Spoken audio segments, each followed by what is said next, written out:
Salutations, my fellow dandies! It's me, Jack Dandy, and we are back in Final Fantasy XIV. And I'm an affiliate now! Yay! That happened today. That was a very... Oh, I got an extended activity, I'll be disconnected, so I've been standing here posing for too long. Yeah, I got the email today and said I've become an affiliate, just in time for the anniversary stream tomorrow, so that's nice. So there's lots of new little widgets and options on my dashboard now that I have had no time to look at because I went straight from work to eating dinner to playing this. So I will look into getting some, doing all of the bits though, getting some emotes and things like that, all of the things you're supposed to do. But I need to actually commission them because I don't prepare this stuff ahead of time. I just go, oh yeah, I need like a dozen emotes now. Thank you, Stratus. It's nice. So there might be some Jack Dandy emotes coming soon. But today we are going to become gentlemanly once again. We have finished Heavenswood, and that means we get to do my favourite thing, and we get to play more Hildibrand quests. So I've just been standing here, being most gentlemanly behind Nashu. So let's stop posing behind her. Also, I do apologise. I was about to go live about 2 minutes before I did, and then I realised, oh, my nose is completely blocked, and I think it's allergies, hay fever season, So apologies if I suddenly go silent. It's because I'm probably blowing my nose again, but and also being a bit stuffed up. 'Tis the season, though, as they say. It's not about hay fever. Normally Christmas, but hey, Nashu. Well, I'll be Jack Dandy in the flesh. A pleasure to see you again. Wait, is this what they call serendipity? It is, isn't it? That settles it. You've got to help me find the inspector. Cool, I was hoping you would silently agree. So I didn't even nod that time. So I've been trying to calculate the trajectory the inspector took when he was catapulted into the sky again. I've triple-checked my figures and concluded he must have landed somewhere here in Ishgard. Unfortunately, the investigation hasn't been proceeding as smoothly as I had hoped. But now that you're here, we're sure to make some progress. Come, let's speak with the merchants and see if anyone has had dealings with a gentlemanly Highlander. So last time Hildibrand accidentally activated the legendary sword, and it sent him flying into the air. A gentlemanly Highlander, you say? My apologies, but I cannot say I have had dealings with a man as you describe. Dude wearing my clothes. Is it the same gear that I'm wearing at the moment? No, doesn't stand out. So no, I mean, every other. Do you know how many people are wearing that costume? Lots of them. Good day to you, sir. Are you looking for someone? A gentlemanly Highlander? I don't know this man you speak of, but mayhap Mistress Elias does. Elay. Whatever. She is well acquainted with rather a lot of merchants and noblemen.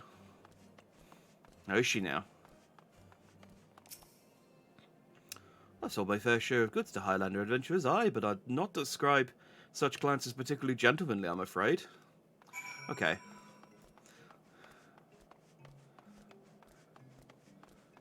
Oh, I know this lady. I did a side quest for her at some point. Her husband died fighting dragons or something.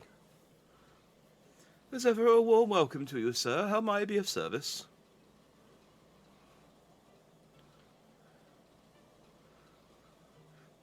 A gentlemanly Highlander, you say? Now that I think of it, I have heard tell of a foreigner who may be the man whom you seek. Begging your pardons, miss, but did you say you know Inspector Hildibrand? An acquaintance of yours, I presume?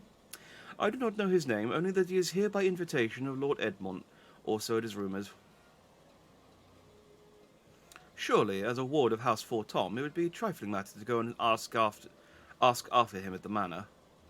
Oh, you would have thought I would have seen him hanging around. There's only one room in the mansion. Cool, I noticed serendipity to Fort Tom Manor.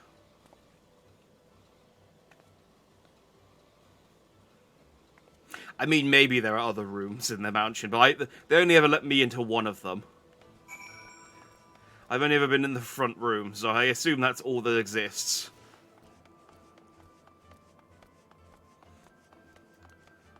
Oh, I should set my minion to be as gentlemanly. There we go. There we go. Now we've got triple gentlemanliness. Where am I going?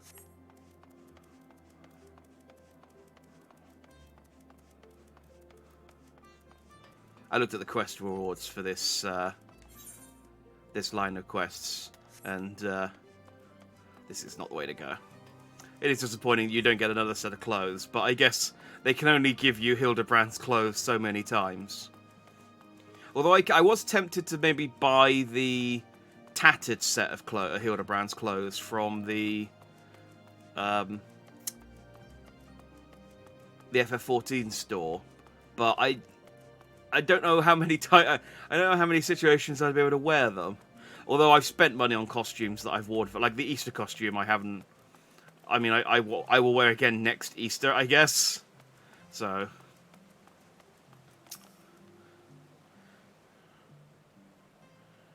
maybe that's not something I should bother about worrying about.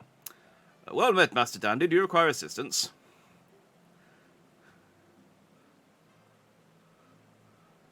Aye, as you say, this time Lord Edmont is entertaining a foreign guest. Huzzah! We found the inspector! I bet it's going to turn out to be the other inspector. If I'm not mistaken, their meeting should be ending shortly. If you like, you may retire to the gazebo and wait for our guest to depart. A gazebo? Aren't those dangerous? Then again, you seem a responsible sort. Not like you to let a wild gazebo run amok. Very well, we humbly accept your offer. No, nash you. A gazebo is a type of cold tomato soup. Come on now. If it wakes up, I'll have you there to protect me. Yeah.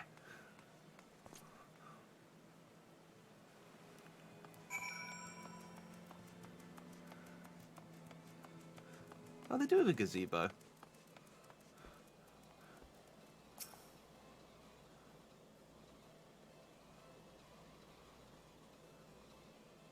Just hang out next to this boiling kettle.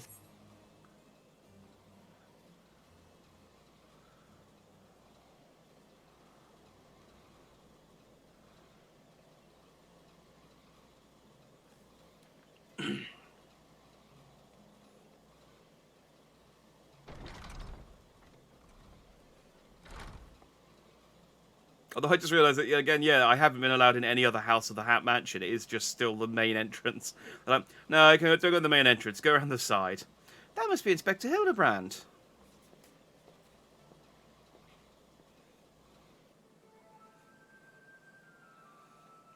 I cannot well imagine how arduous your journey must have been.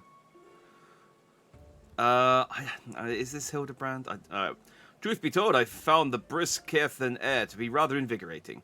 It stimulates body and mind both, a welcome benefit when one must discuss matters of commerce. I dare say we would have accomplished... This doesn't sound like Hildibrand at all. I dare say we would have accomplished so much otherwise. There you are, Inspector. I've been looking all over for you. Oh, it's Godbert. Okay. I say, who do I see before me? Not one, but two of my beloved son's faithful companions. Lord Godbert, but I thought... What's up? Hildy, in Ishgard? This is the first I've heard of it. Aha! I found you at last, heretic! I don't know who this is. This is new.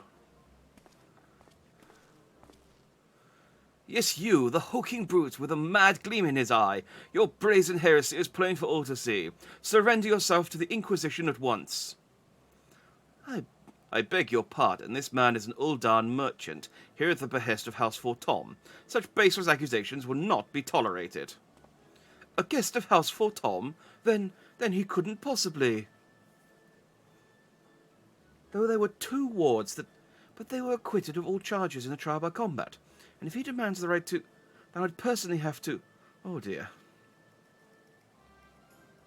I love that. I love that Goldbert is wearing shorts under his big coat. He's like, it is cold, but that doesn't mean I'm going to put on trousers. A thousand apologies, good sir. I spoke out of turn. I want to say Seer, but I don't think that's how that's pronounced. But we'll go with Seer. I am Seer, and as you may have guessed, I am an Inquisitor. Yep. Who has been charged with investigating reports of a rather suspicious, possibly heretical individual. Ho ho ho, a heretic, you say? One who bears a passing resemblance to me. Aye, a man rather muscular, wearing dark garments and acquitting himself in a somewhat gentlemanly fashion, as some might say. Clearly heretical. This heretic sounds like the spitting image of Inspector Hildibrand. Could he be... a fan? Oh, I love Nashu. Say again, you're acquainted with such a man? Does he wear clothes like me? Ah, yes. And the man you're looking for is Lord Godbert's son? It would seem that investigations may be connected, so I put to you a proposal. The first reported sightings of the heretic I am tracking came from Falcon's Nest. Mayhaps we should journey there together. It is, after all, possible that we are seeking the self-same individual. If so, and if he is innocent, it would be for the best if you were present when I apprehend him, that we might resolve this matter without incident. I say we go with him, Jack. This looks like to be our best lead yet. That I should accompany you, as it had been far too long since I had laid eyes on my beloved son, and if there's a chance we might be reunited, I should be glad to seize it. Then it is settled. We shall leave for Falcon's Nest at once.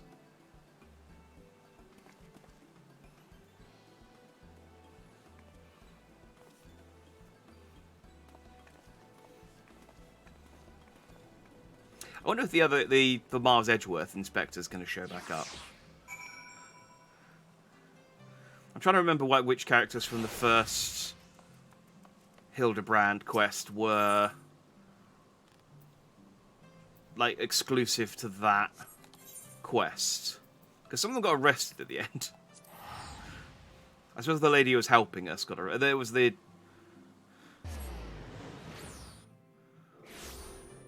Was she the reporter?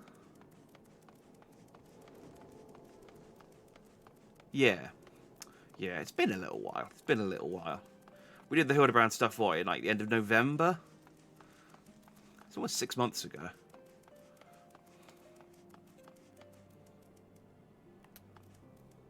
Yes, this is where I need to go. I was like, have I run to the right spot? Have I just in being distracted, just run somewhere completely different? Master Dandy, are these your travelling companions? Yes. Oh. Warlight has a way with words. He can explain in like 2-3 words what most people take a whole sentence. The mysterious muscular vagabond. Ah yes, the patrol sighted him lurking near the dusk vigil. Thinking he might be a lost traveller, they called out to him, but rather than approach, he fled. Quite frankly, I'm surprised you bothered to come all this way. That sighting barely warranted a mention in my report. Aha! The unmistakable scent of heresy. This Sire guy looks like a Fire Emblem character. I don't know what it is. It's just something about him that makes me think Fire Emblem. Ah, terribly sorry. Old habit I picked up from my mentor. I know. I will not rush to judgment as before. Still, much as I hope you find your missing inspector, I must confess some small desire that we instead unearth a lingering pocket of heresy. Of late, there have been virtually no confirmed instances of heretical misdeeds. Oh, how awful. It's gotten so bad that some are speculating our funding may be reduced, or worse, that the Inquisition's operations might come under review. That is why, alone as my witness, I will find and bring a heretic to justice, and prove that our order still has value in these uncertain times. Yeah, that is the problem about being a really good Inquisition, is that you do put yourself out of work. Salutations for us, so would fit in well with Warhammer 40k, seeing heresy everywhere. He's got the colour for it as well. They wear blue, don't they? I don't know Warhammer very well. I just know the box. I've seen the covers of the boxes, but they all wear blue and gold on their armour. Yeah. Yes, yes, I understand you have your missions, but whether or not this vagabond was a heretic remains to be seen. Still, if you are set upon your course, you may begin your search near the Dusk Vigil. An excellent suggestion, Sir Redwald. Should we succeed in our endeavour, rest assured that you will share in the glory. Whatever, just get out of here. I was combing my mustache. Our hunt continues. Onward to the Dusk Vigil. I am told the region is especially cold, so do not forget to dress appropriately for the weather. I am! This is the good thing about the gentlemanly clothes. It's appropriate for every weather. It's also waterproof, so you can go swimming in it.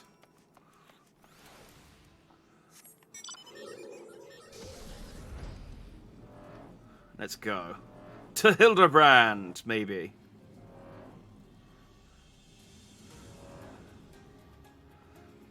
I have sort of thought about, like, because at some point I probably won't do all of them, but at some point I probably will go and do some of these side quests.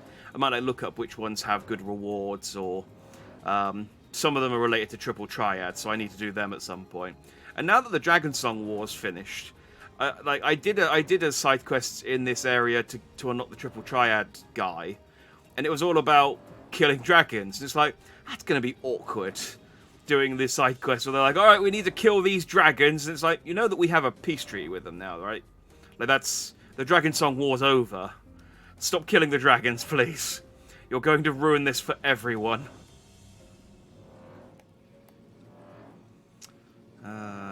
Oh, and if we, I don't know how long the further adventure of Hildibrand takes, but there's a new event quest that started yesterday. I'm pretty sure it started yesterday. With the, I think it's a Final Fantasy XI crossover event, and perfectly timed because you get a suit of samurai armor for doing it. So it's perfectly timed for us to start Stormblood next week.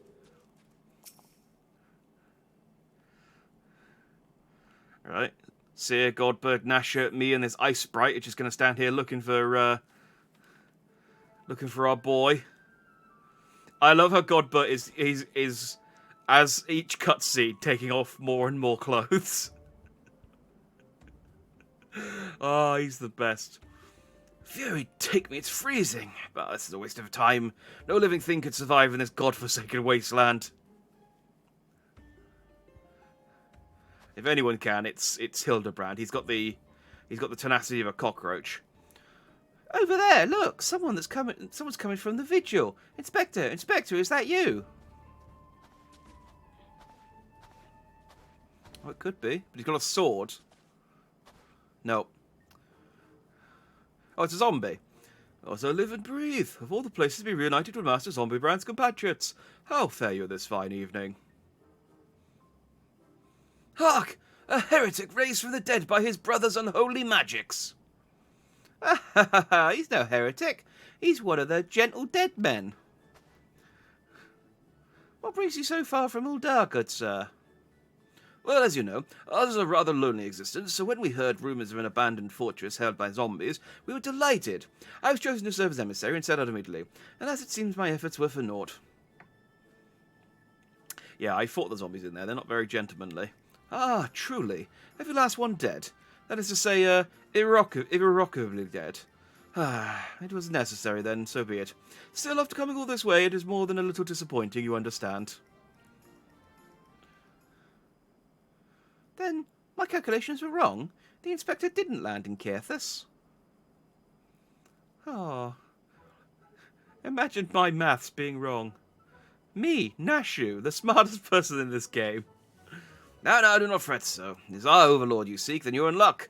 As the founder of the Gentle Dead Men, our fates and our aether are inextricably entwined. In fact, I can feel it calling out to me now. Truly, good sir, you can guide us to Inspector Hildibrand. As surely as my rotten nose can lead me to fresh brains. Follow me, my friends.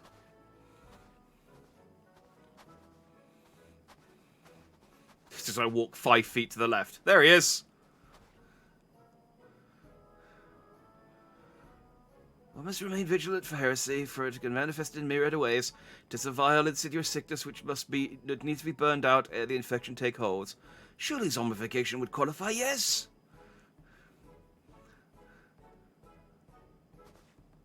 Confound it, they've left us behind.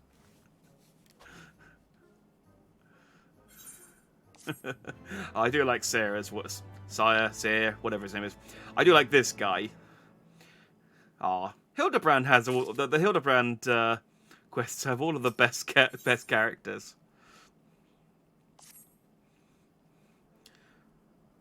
Who do they think they are, commandeering this investigation and employing a zombie as a bloodhound? It beggars belief. We must remain in control of the situation. With me, Jack.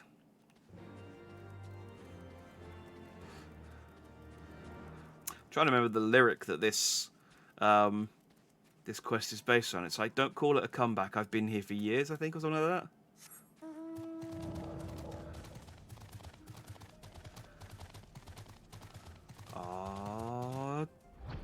Yeah.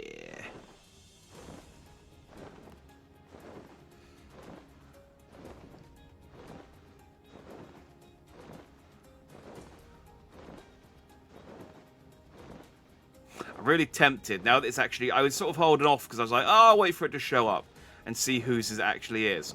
But now that I know that it A belongs to Nero, who I like, and has now shown up in the story, I'm really tempted to buy the Red Baron mount and have that as maybe like my default mount. Hold a moment, my friends. I must needs concentrate. Master Hildibrand is indeed nearby, but there is also something else. Mayhap a powerful magic confounding my senses. I can guide you no further. We must needs split up and search the area. Now see here. These wastes are infested with wild beasts, and you would have us split up. Jack can handle himself, true, and you have clearly no reason to fear death, but what of Mistress Nashu? I take your meaning, my good zombie Jack. Pray see to the lady's protection. Oh, I'm good zombie, Jack. Yeah, I think you were referring to both of us. You weren't just calling me a good zombie. Inquisitor, sir, would you care to take the lead? Come on, you two. The inspector is out there somewhere.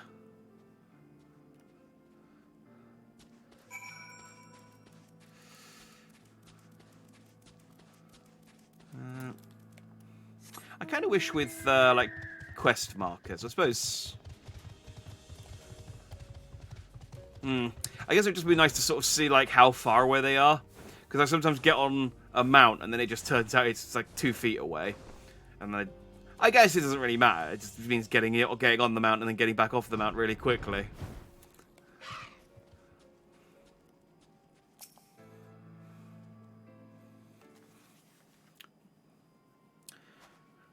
I like that she's, like, looking straight at the tree. He's like, well, he's definitely not in this tree. Look, Jack, that's got to be the inspector.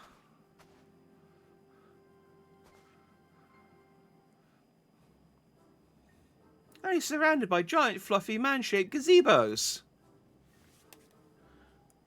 No, my lady, those are not mere gazebos. Note their regal bearing. They are gentlemen gazebos. Fearsome yet fastidious foes who would surely tear me rotting limb from rotting limb.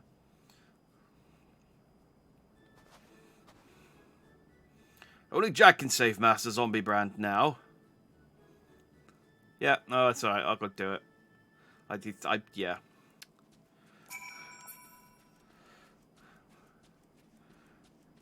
I wish you could get this as an emote as well.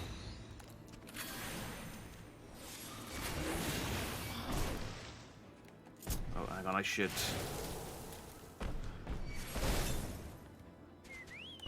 Let's get Augustus in.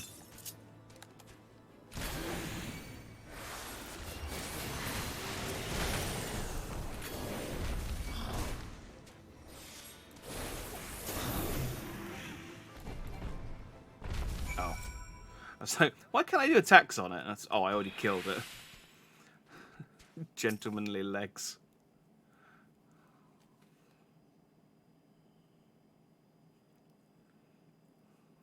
I love that Hildibrand is so robust that he's just been stuck upside down in the snow since Heavenswood and since A Realm Reborn ended. Inspector, can you hear me? We've been looking all over for you.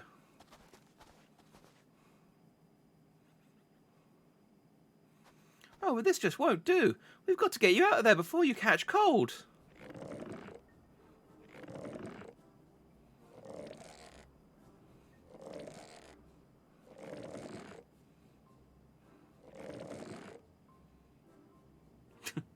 Okay, that isn't going to help, but... Up and at them, everyone is waiting for you.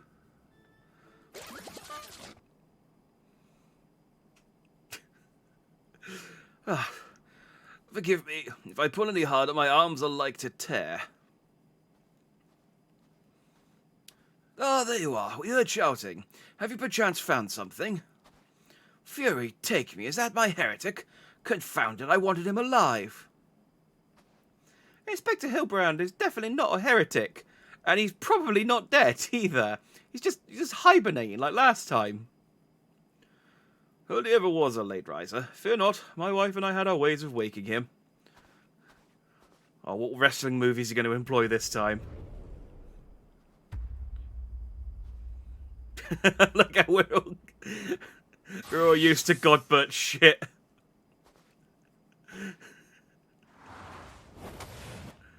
Hildibrand! Oh, hello, whatever, I didn't have time to read that. Right this instant!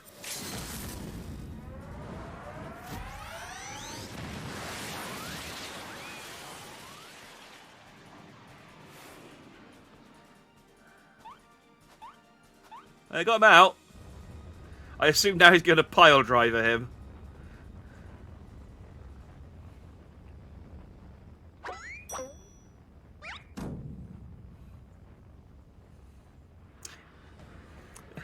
That'd be a weird thing to wake up to, just miles above the earth, being held by your naked father.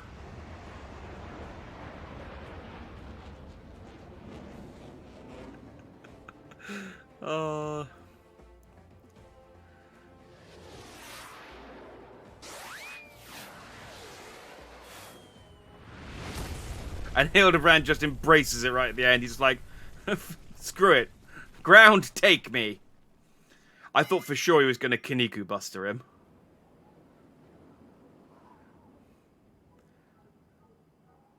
Was it the Mandible Meteor Strike or the Mandible Meteor Drive? Maybe Julian was right. Trying to name everything only leads to needless confusion. One more time, then. Out you go. Oh, and I found a Vivi plush. Splendidly suplex, Lord Godbert. And a celebrity Mandeville. Where am I? The snowy wastelands of Gethys. And who are these people I see before me? What else will he do? He won't learn his lesson if he doesn't get pile driven. Exactly. It's the only way Hildibrand will learn his lesson, if he gets a wrestling move against him. Ah, but of course, who else would venture into inhospitable climes and wake up me from my slumber but my beloved fans?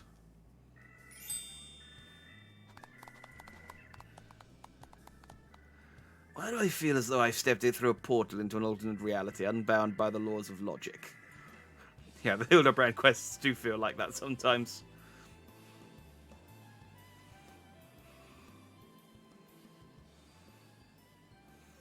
What is that, a mammoth? Where did it come from?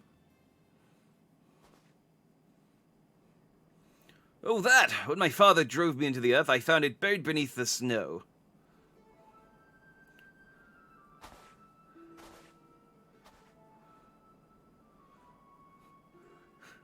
I mean, again, this would be a terrible thing to wake up to. A little Lalafellin girl. How adorable. Nashu, please. Note the firm, muscular legs, not unlike my own. 'Tis clearly a Lalafellin boy. Now that you mention it, I suppose his features are rather masculine. You two cannot possibly be serious. I am the very soul of seriousness, good sir, especially in matters of deduction. This is undoubtedly a young boy who, much like myself, fell into a deep slumber upon being buried beneath the snow.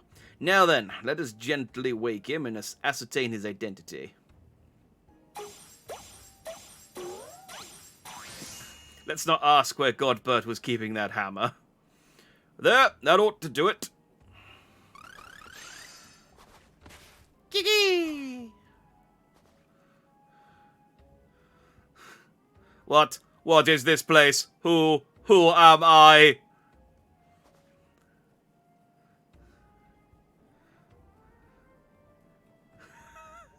Why isn't that face an option in photo mode?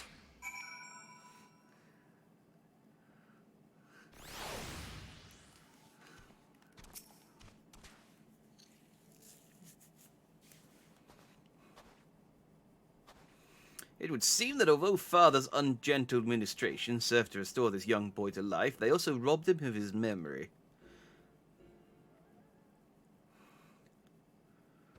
How did I get here? Who am I? Why can I not remember?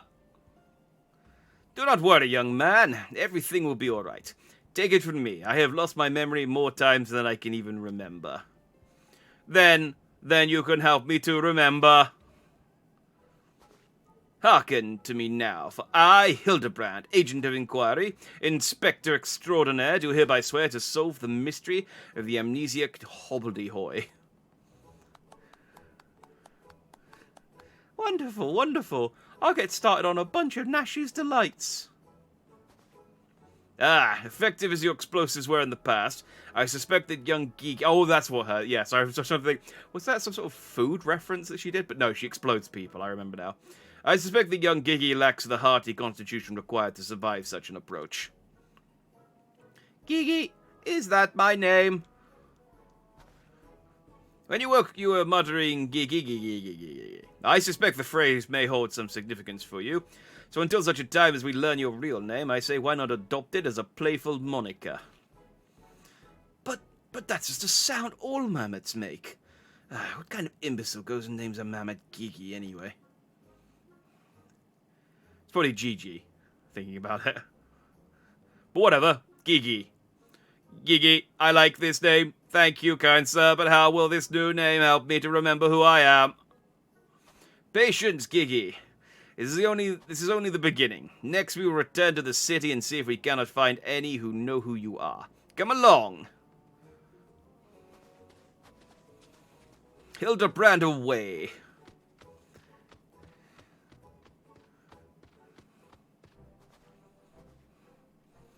Now that I know our overlord is safe and sound, I too must take my leave of you and return to my brothers. I dare say rigor mortis will certainly remain here any longer.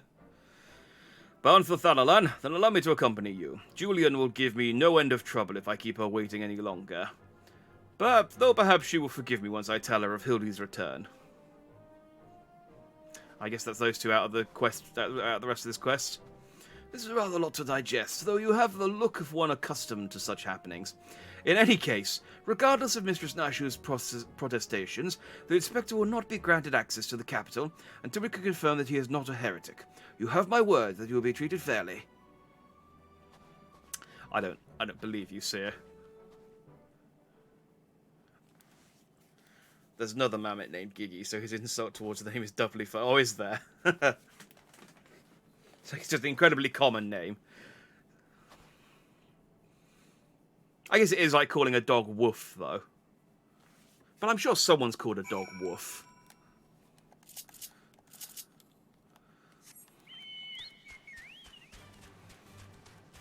Oh, hang on.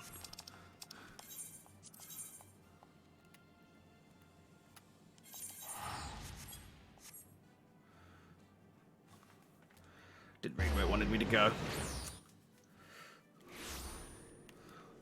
Or one of the regional equivalents of a dog's bark, like one. Or bow wow. Although there are rappers who call themselves a little bow wow. Fury take me. That man. Jack! I suppose you heard the news then, that Inspector Hildibrand was cleared of all suspicion and judged to be no more than an eccentric curiosity. Yeah. Sure, I'd heard that news on the way back. If you were looking for him, good luck. I wanted to thank him for his cooperation, but as soon as the Temple Knights released him, he and his assistant ran off to God's know where with that mammoth in tow. As for my investigation, in spite of all the twists and turns, I managed to salvage a satisfactory result. As far as the Inquisition is concerned, the suspicious vagabond was naught more than a zombie which wandered away from the Dusk Vigil. Sickness which has since been purged. So it would seem that all is right with the world once more. For now, I have no doubt the Inspector will turn up again like a bad gill. And when he does, trouble is sure to follow. Yeah. I'm hoping he's the next quest giver, so I don't have to go and find it. Oh, there's more. Oh yeah, it's the next time. Da, da, da, da, da, da, da, da. I'm sad that Nashu never wears her gentlemanly costume.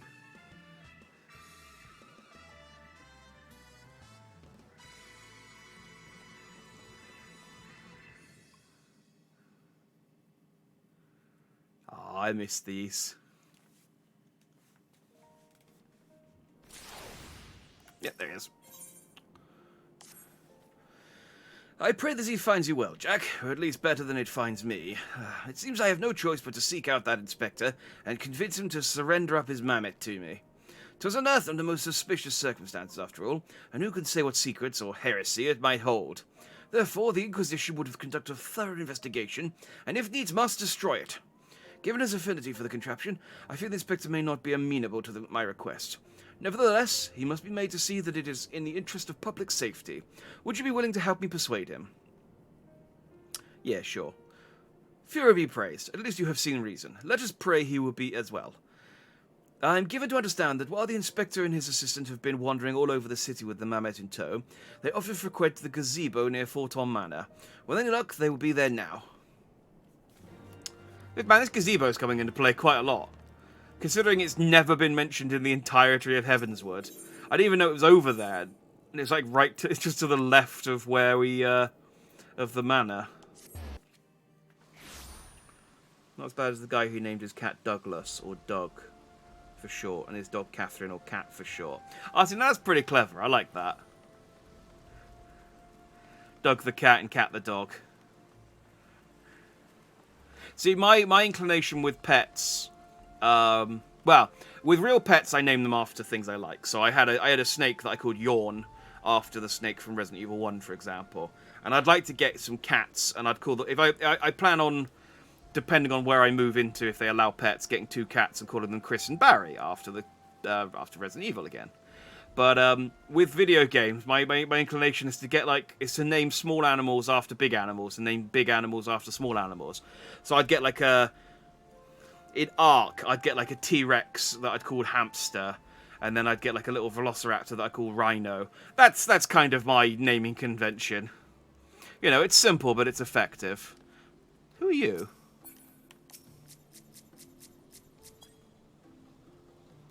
That's just a...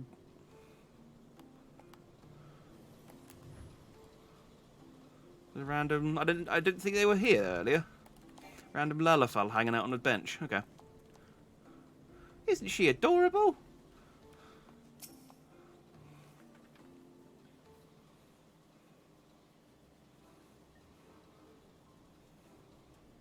Verily, shall we scour all creation, from the deepest bit of the 7 hells to the very pinnacle of the heavens, for the answers we seek? Every day shall we be filled with grand adventures, the stuff of fairies, tales, and legends. I had a snake named Mr. Python because it was a python. I mean, it would have been weird if you'd had a grass snake that you'd called Mr. Python. Huzzah! A grand adventure in the deepest pit of the 7 hells! Just so. Such is the creed of Hildibrand, agent of inquiry, inspector extraordinaire. Oh, he's taught Gigi the most gentlemanly. Well posed, Gigi. Well posed. I dare say you have the potential to be an exemplary inspector someday. Right, that's enough of that. By virtue of the authority vested in me by the supreme sacred tribunal of Hellenic inquisitory doctrine, I hereby command you to surrender that mammoth of a suspected heretical origin into my custody. Why, hello there, Jack and Inquisitor Seer. Ever the jester, accusing poor Gigi of being a clockwork heretic, when 'tis plain to see he is merely a precocious young lad. Oh, there you go again, confusing the poor girl. Just those big, beautiful, boxy eyes aren't the soul of femininity. Nashu, please. Were you not witness to the magnificent display of Mandevillian masculinity mere moments ago? That's 'cause you haven't taught her any better. She needs a proper role model to show what's what.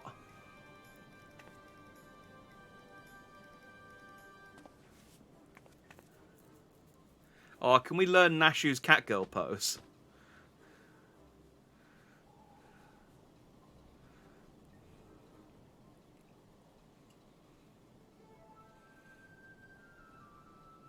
It's probably just the guy. Master Dandy, Inspector Sear, what is all this commotion? We can hear you from the courtyard. Oh no, it's this guy. This guy. It's for Tom. Oh, Lord Edmond, my sincerest apologies for the disturbance. I am come to seize this mammoth on behalf of the Inquisition, a fact which I clearly explained to the Inspector before you arrived. At which point they set to bickering about the contraption's gender. What do you say, my lord? Do you think Giggy a boy or a girl? Tis clearly a strapping young lad, no? Fury take me, not you too. Has the whole world gone mad? Fine, but even supposing this Giggy is a real boy, you cannot he's a real boy! You cannot deny that the circumstances of his discovery and miraculous resuscitation were most unusual. He cannot be suffered to roam the city with impunity until the Inquisition has determined he is not a threat. I beg your pardon, miraculous resuscitation? We found him on some ice, and then we hit him with a hammer until he turned on. Ah, that is miraculous! I see.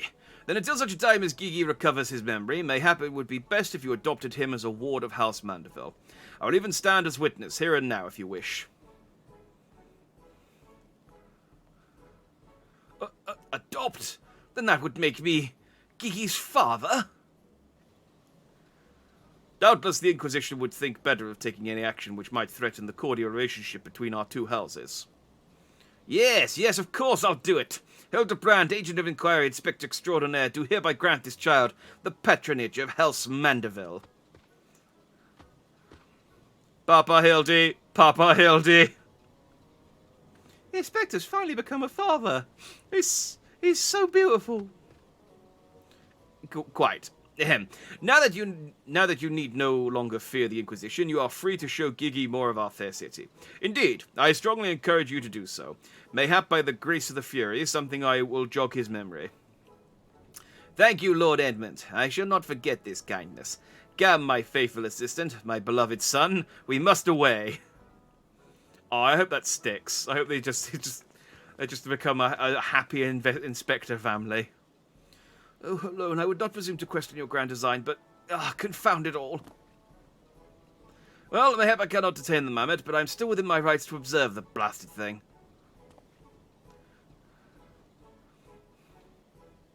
Man, this dude's got some big anti-mammoth bias.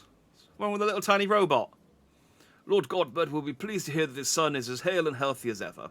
Not that I would ever presume to meddle on another's father's behalf, and certainly not without consent.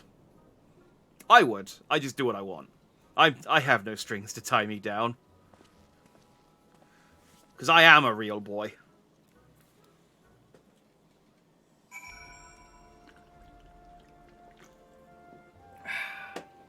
Right then. There we go.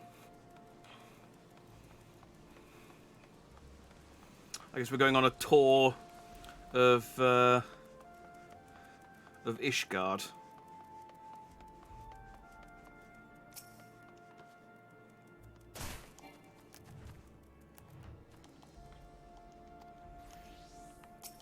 There we go. Come now, Gigi. Surely gazing upon this wondrous work of Ishgardian architecture stirs something within your soul. The grand manor of House Durin Melntim Spot. Pray do not fill the mammoth's head with such nonsense. That is the supreme sacred tribunal of Hellenic Inquisitory doctrine. I should know, I work there. Furthermore, I am quite certain there is no Halsduren Meltim Sparte, and that is a rather ludicrous portmanteau of the four high houses, including that esteemed house which but recently stood as witness to your adoption. Well, Gigi, do you remember anything? No, nothing. I say, rather than parading him before the grandiose, why not give him a taste of something more prosaic? Let us make our way to the holy stables, that he might bask in the singular sights and sounds and smells of Ishgard's famous chocobos. They can fly! I mean, everything can fly now, but they can fly first. When this quest first happened, them being able to fly was still, quite an important detail. kind of trivial now, but I mean, it's still cool.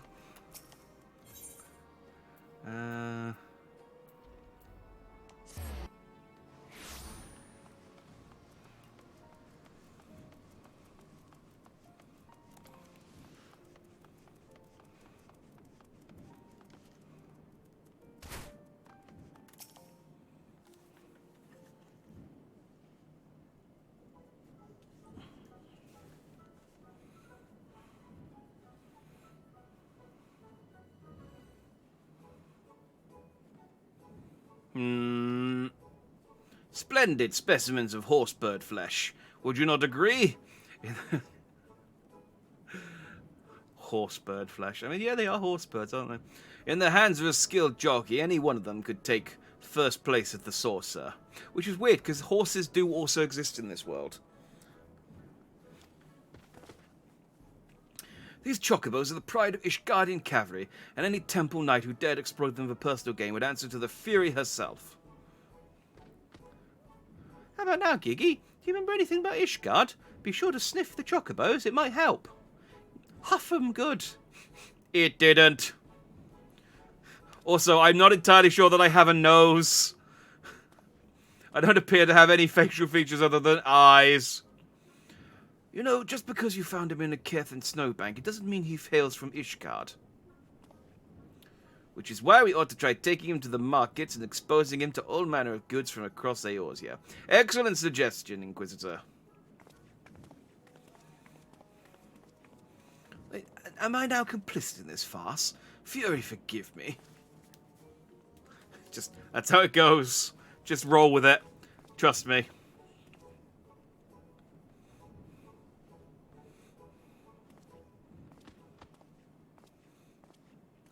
I want one. Buy me a chocobo, please, Father.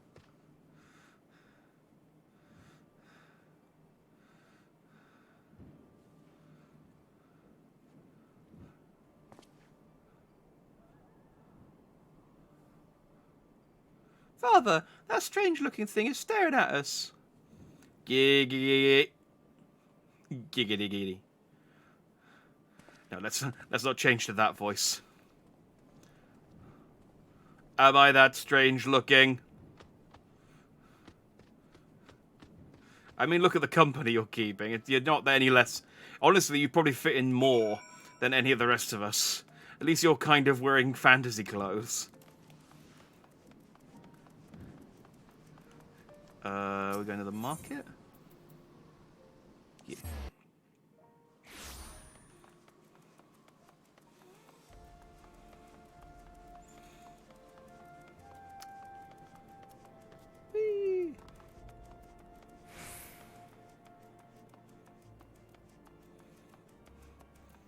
Is this what's going to happen? Gigi's going to get sort of self-conscious now. Oh, if this ends with Gigi wearing his own little Mandeville costume.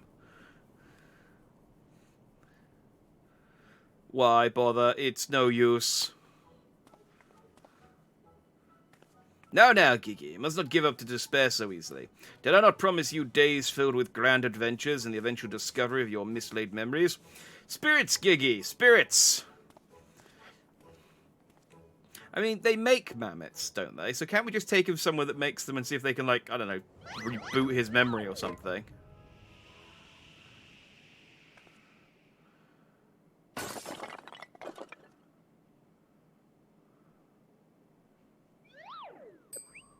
Well, hopefully that wasn't expensive.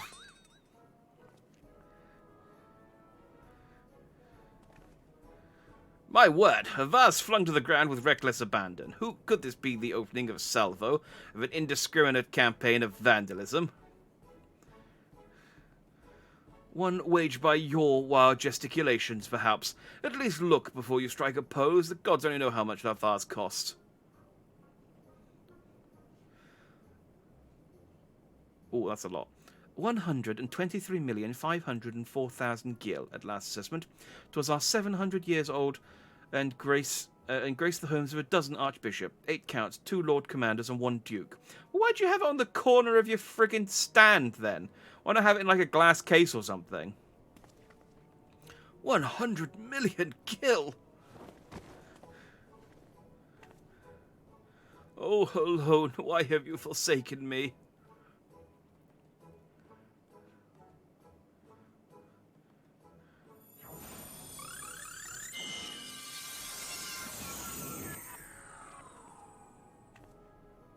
Oh, he has time magic. Well, would you look at that?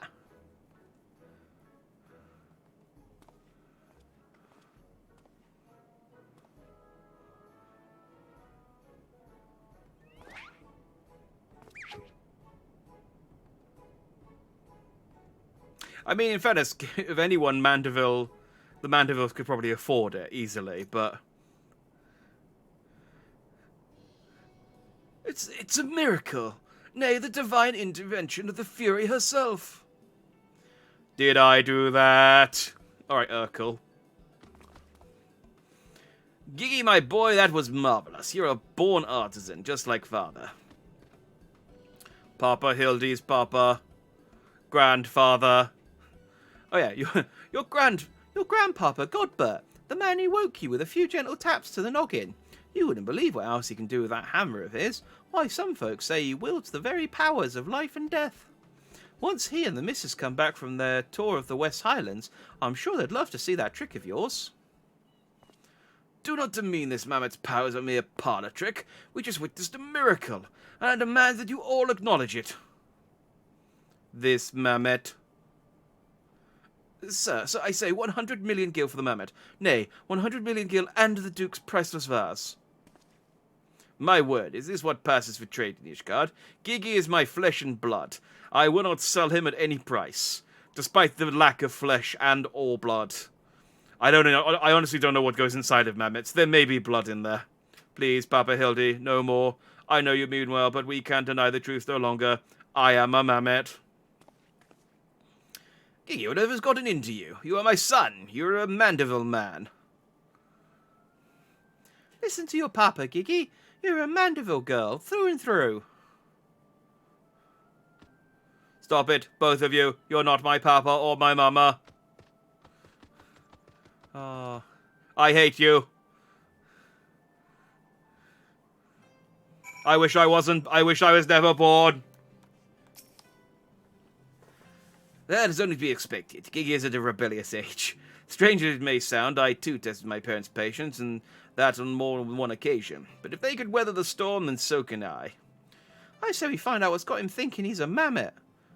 But he is a mammoth. How can you not... Oh, never mind. Cogs, magic, and teenage angst, apparently. Yeah. Copious amounts. Crack him open. It's like, yeah, it smells like teen spirit in there. The course of fatherhood never did run smooth, but I, Hildibrand, guardian of Gigi, doting parent extraordinaire, shall find a way to overcome his trial and be reconciled with my beloved son. That's the spirit. Solving a simple case of childhood rebellion should be easy for a man who's unmasked thieves, defeated duelists, and led armies of the undead. Yes. Yes, it's all very... Wait, what was that about the undead? Actually, don't tell me. For now, all that matters is finding the mammoth. We should begin by speaking with the sentry stationed at the city gates and the airship landing. If, Fury help us, he has left Ishgard, we need to know about it sooner rather than later. I will visit the Ark of the Worthy, while the Inspector and Assistant head to the airship landing. You can question the guard at the gate near the manufactory, after which we will regroup there and share our findings. Dismissed. Sounds like a plan. Let's find us a lost mammoth.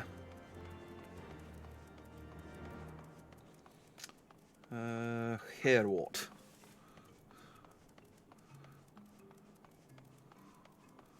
Oh, poor little Gigi.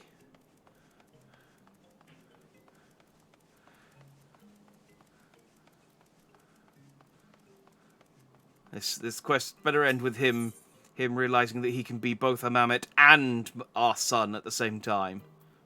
Yes, our son. Yeah.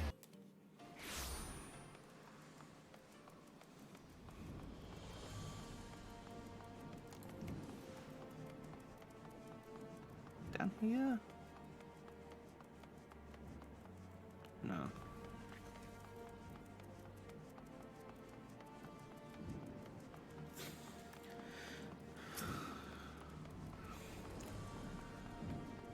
There we go.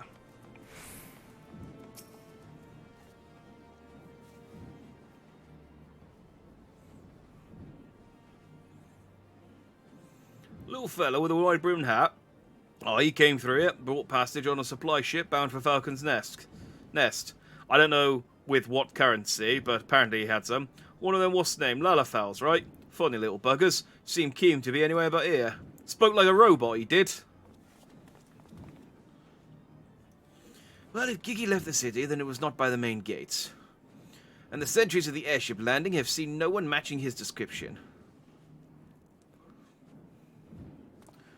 Falcon's Nest. Fury take me. We must return to that freezing pit of despair. Wherever Gigi goes, I will follow him and embrace him as my son once more. However, I surmise our final destination lies far beyond the walls of said outpost. Indeed, there is but one reason he returned to those frozen wastes. To frolic in the snow and cast his worries to the wind. Yes, you're right, he must be building a snowman. Really, he seemed in no mood to frolic when last I saw him.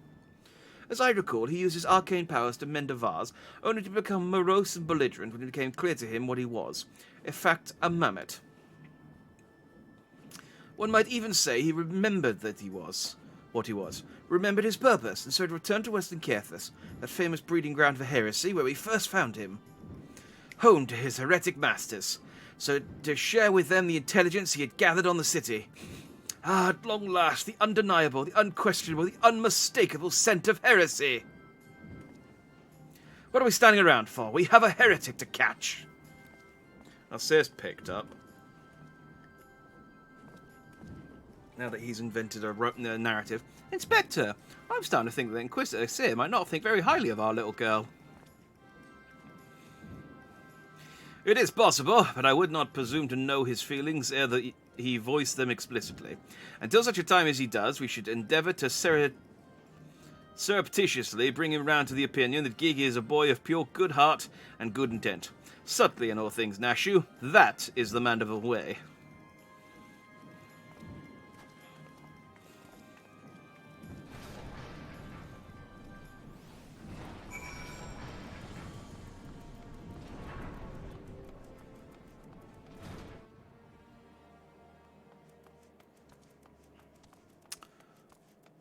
Let's crack on then. I guess thinking about it, yeah. I guess time magic is probably quite rare. Are there any classes that have like haste and slow and stuff? That's normally like black magic. So maybe a black mage has one. Never crossed my mind to play as a black mage, but I guess it's an option, isn't it? I could just tick off all of the different color mages. It'd be a red mage, black mage, white mage, blue mage. Get the set. Just need a good green mage, and we'll have the whole RGB situation. Aha! I knew the mammoth immediately left the outpost. I knew it! The mammoth immediately left the outpost and looks to have headed north along the river. By the Fury, I cannot wait to finally catch him in the company of heretics. I know, much like your tone, Inquisitor. If our baby girl ran afoul of any heretic, she'd look them square in the eye and tell them she doesn't want any. Hey, Inspector, I think I just had one of those moments, of insight. Maybe Gigi came out here to find Lord Godbert. I did tell her grandpa might like to see that trick of hers. Brilliant deduction, Nashu. You must be eager to meet his grandparents.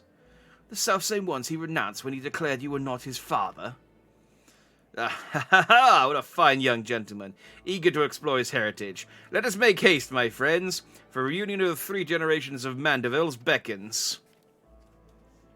Oh, I really can't be bothered. We're 3 quests in and Seer's already defeated. So I guess, whatever, I cannot hope to compete with Hildibrand's and Nashu's blind, mindless optimism. Like I said, it's so much easier just to go with the flow with Hildibrand. Just accept whatever comes.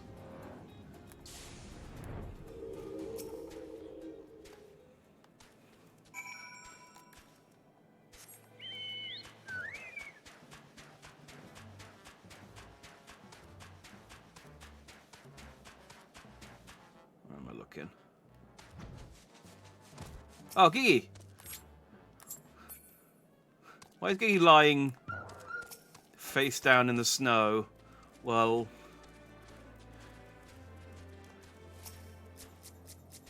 Is that Godbert and... Julianne? Is that her name? And a load of dead deers. Okay, there's a situation happening here. The mammoth lies motionless in the snow, fragments of ice stuck to its caps, suggesting the impact of something small and round travelling at high speed. Well, we found Gigi. You got beamed in the face with a mandible snowball, and it outright knocked him out. My head. Who? Oh, it's you. You followed me. Oh, Gigi, if you wanted to have a snowball fight with your grandparents, you should have said so earlier. Papa Hildy was very worried, though he is glad to see you are unharmed. It would seem he was struck by a snowball, much like these Steinbacks. These dead Steinbocks. Are you sure he isn't damaged? As if a mere blow to the head could fell our Gigi. We Mandervilles are made of sterner stuff. I myself have been driven headfirst to the earth on no fewer than 24 occasions. Several times from moms above, and my mind is no less brilliant for the experience.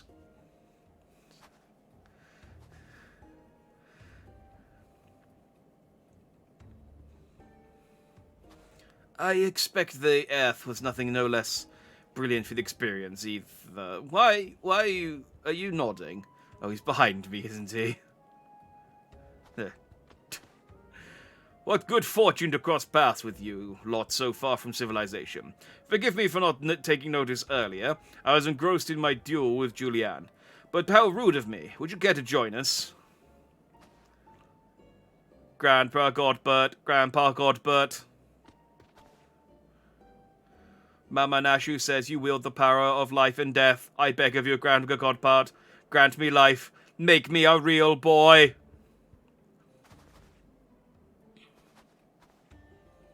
Ah, that's his plan.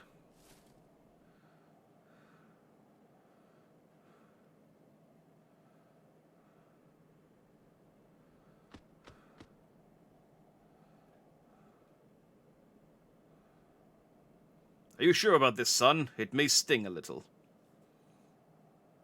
I will endure whatever must to become a real boy.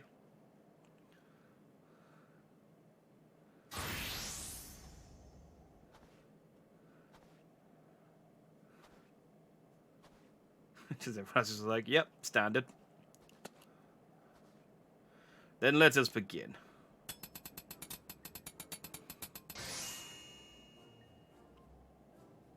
Okay, that got weird quick. I mean, I knew it was going to get weird, but it got weird a lot quicker than I thought it was. This body, it's everything I ever wanted. It's perfect. Thank you, Grandpa Godbert. Thank you. Oh, but I have not even yet begun to begin.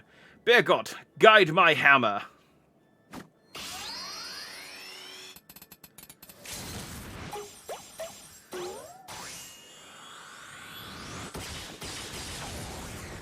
Oh, it's the Omnibash.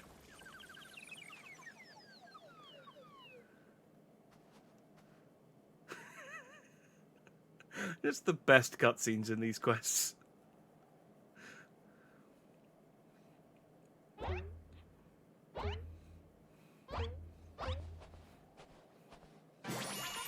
Yeah! Papa Hildy, I'm a Mandeville man. Gigi, my son, come to your father. Let me have a look at you.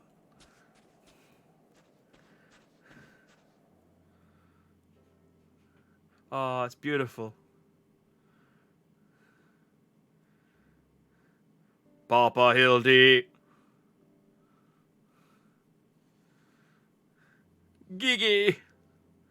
It's like Carl Reese running towards the Terminator.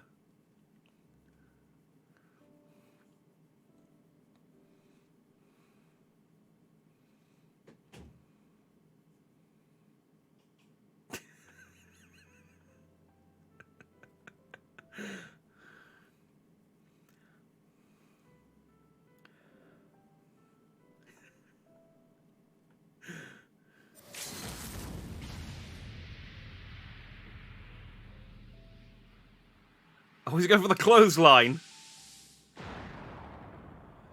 Oh! Oh! Oh!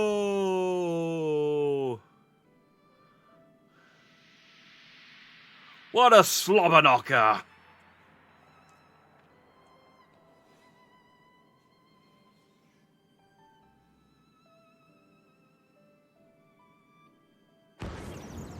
Oh, really just bring a tear to your eye. Oh.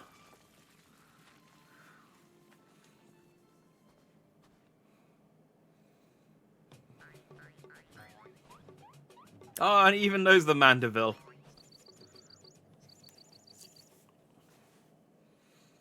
Now that brings back some memories.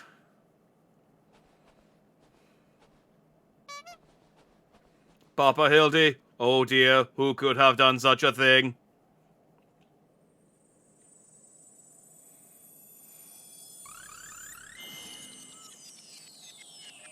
Oh.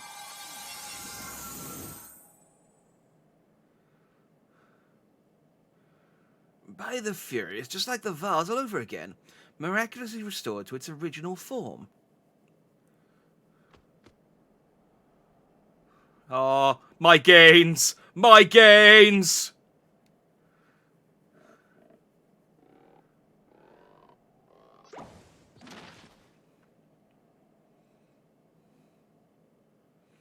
Kiki, my boy, upon further consideration, I believe this body may suit you best. It is, how shall I put this, more manageable. Much harder to clothesline me. And much more adorable. But how can I ever be accepted as your son if I remain a mammoth?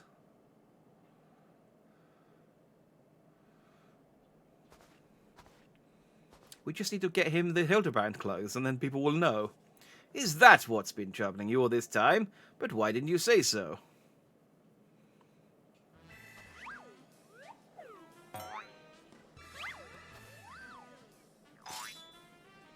A Mandeville is more than mere flesh and bone. He is vigor, compassion, honor, a gentleman for all seasons. Be you man or machine, it makes no difference. If they call you a mammoth, you look them in the eye and say, "Nay, I am a Mandeville mammoth."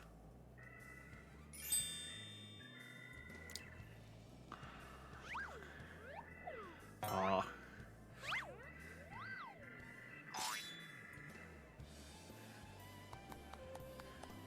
Oh, Hildy's a good dad.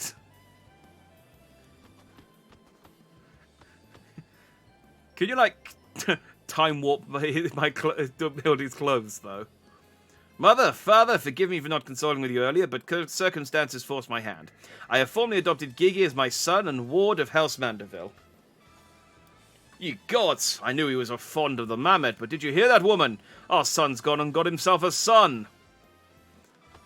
Grandpa Godbert, Grandpa Godbert. It's like, oh, I guess like the grandpa part does make more sense now.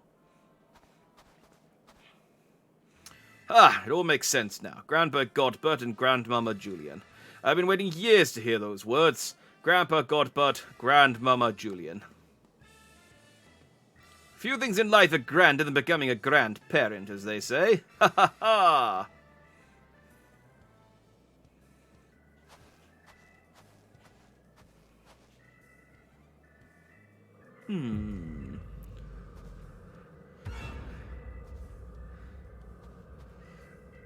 They can sense the killing intent. Yep. And what's so bloody grand about it?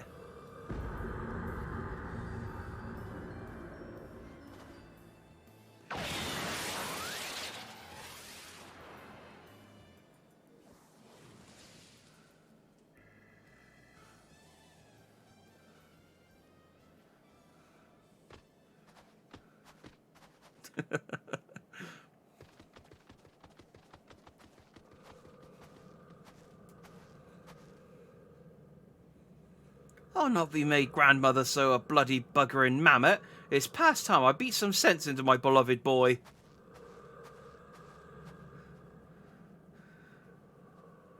Fury take me. I'd heard the tales of dark nights before, but No, no, it couldn't be. No, I think it was something far worse.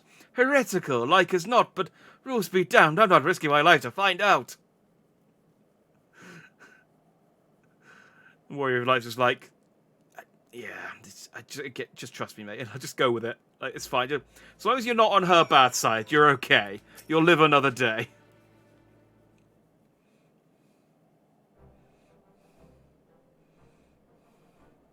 They're mad, utterly mad, the whole damn lot of them. How their house could rise to such prominence, I will never understand. Well, at least the mammoth seems to have overcome its existential crisis. Before today, I didn't know a mammoth could even have an existential crisis. What am I saying? It's a mammoth. Why should I care what it claims to think or feel? Fury take me. Their idiocy is infectious. I mustn't allow myself to fall prey to it. Follow procedure, report to your superior. One step at a time, one step at a time.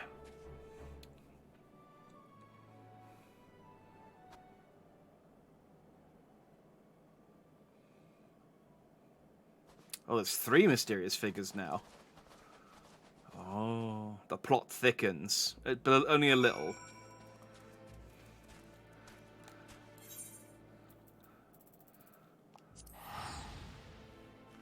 Like, it's thickening like a very tiny amount at the end of sort of every other quest.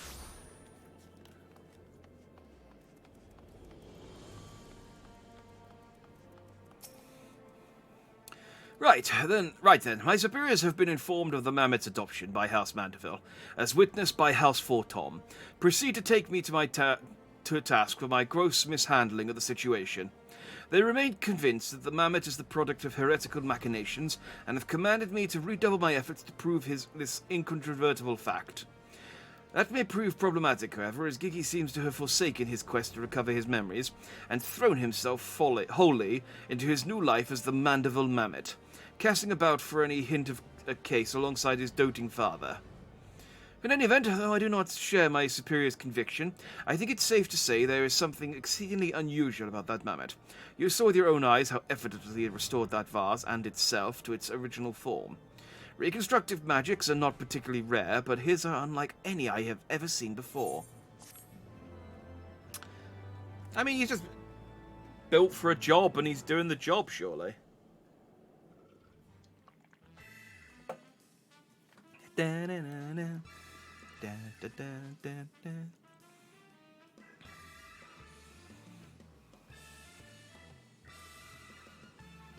Yeah.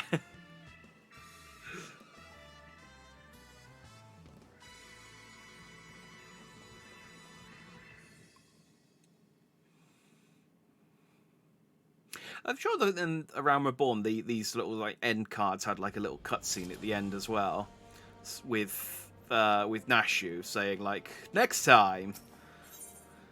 But I guess they didn't do that anymore. A gazebo to call our own. That you stand here before me is proof that her loan smiles upon me this day. I have need of your assistance, Jack, and before you think to run away screaming in terror, I pray you hear me out. It concerns the esteemed, and now missing and presumed dead, Knights of the Heavens Ward. None have returned to the capital since all the unpleasantness began, yet recently you have heard rumours of the honoured seers walking the streets. 'Tis heresy most foul, I say, and I mean to get to the bottom of it, but we will need all the help we can get, which means, Fury take me, we could benefit from a certain individual's serendipity. Besides, if we don't seek him out, he's like to show up at the worst possible time anyway. At least this way it'll be on our terms, and we can keep an eye on that boy. Mammoth! Right. Oh, yes, right. Oh, you must be wondering why I asked you to come. Well, you and the Inspector seem to enjoy a natural rapport, so... mediate. I just don't want to talk to him. Praise alone for a moment. I was afraid you'd make me beg. This may well be my last chance to prove my worth for my superiors, and if I can't... to Fortom Manor.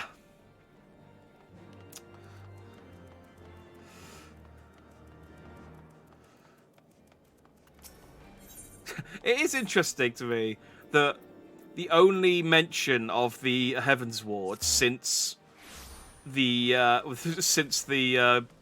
King Jordan, what, the bishop fight, has been in the Hildibrand quest. Like, no one in the main quest mentioned them at all. Like, hey, should we look for these guys? Like these 12 incredibly strong knights that were heretical. It's just, they're probably dead. Don't worry about it. Because, Gigi, such behaviour is unbecoming a gentleman. But why, Papa Hildy? Why is it unbecoming a gentleman? Inquisitor Sir, Jack. Good day to you both. Now you come as adoring fans or on business? Business. Always business, you may rest assured. Then I, Hildibrand, Agent of Inquiry, Inspector Extraordinaire, am at your service. Is it robbery, murder, tax evasion?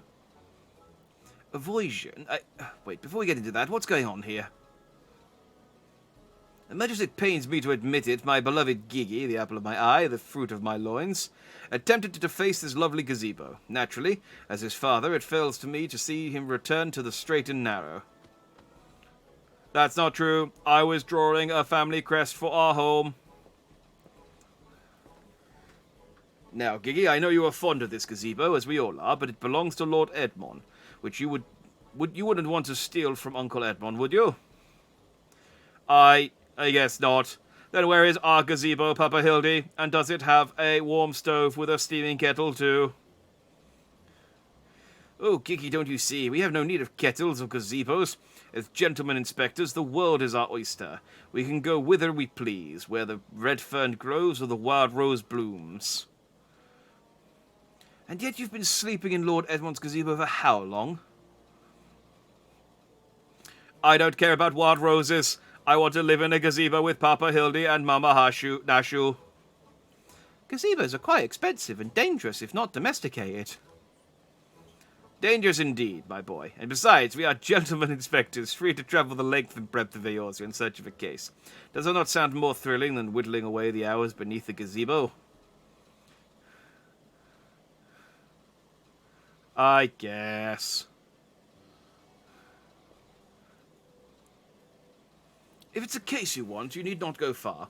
We are currently investigating reports of individuals masquerading as Knights of the Heavens Ward. These contemptible charlatans are rumoured to have tricked several hapless maidens into attending private parties for a small fee, with the promise of enjoying the company of these great seers. Those who were foolish enough to attend found their experience to be so traumatizing, they refused to discuss them in detail. Needless to say, your assistance in this matter would be greatly appreciated, and if for it you should receive due compensation. Say no more, Inquisitor, say no more. I, Hildibrand, Agent of Inquiry, Inspector Extraordinaire, am well versed in the ways of the fairer sex. Since when? Mother, dearest, I was under the impression you had departed for Uldar.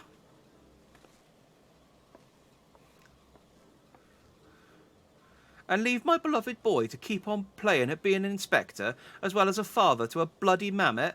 Bugger that. You're coming home right this instant.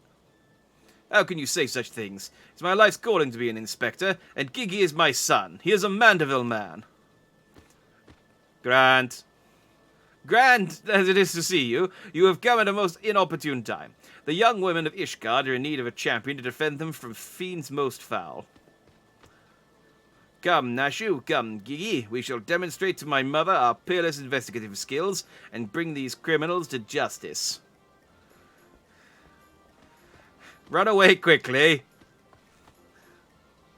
That's Thal's ballsy stubborn. Probably gets it from his sorry arse of a father. I trust you lot will help me keep him out of trouble, right? Then come on along. I got the enunciation entirely wrong there, but it's fine. Well, that could have gone better, and worse. Let's not keep them waiting.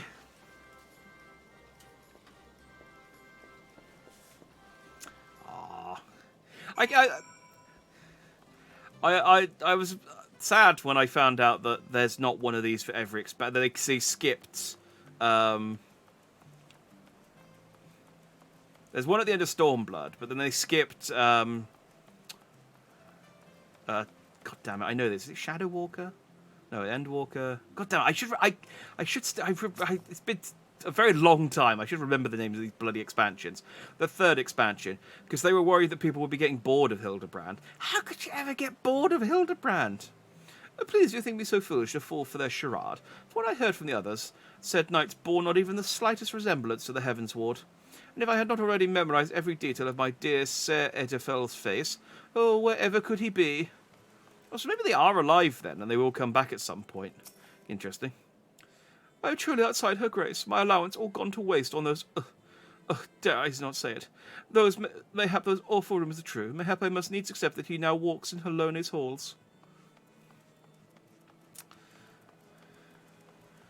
Yeah, they're just like, no, so they skipped it, and then now he's back for Endwalker. But man, it's going to be so sad to finish...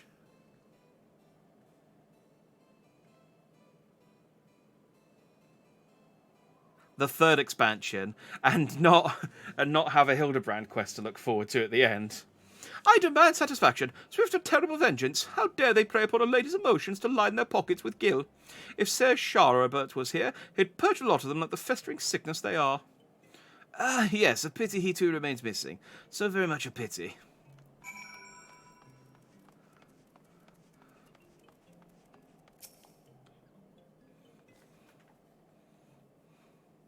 Shadowbringers, that's what it's called.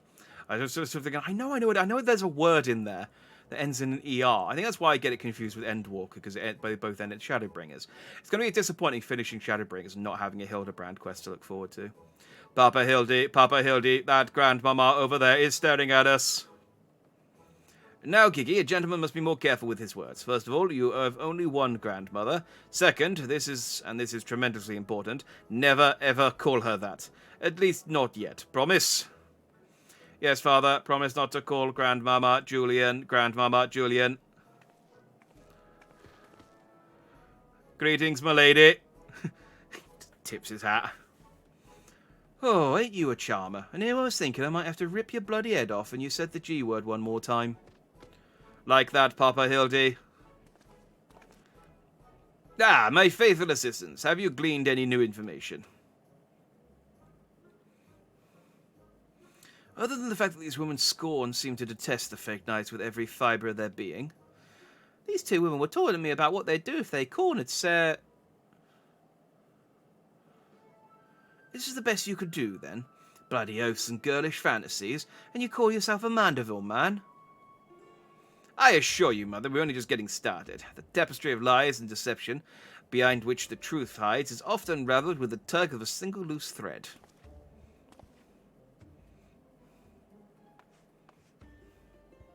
I say, young lady, I would beg but a moment of your time.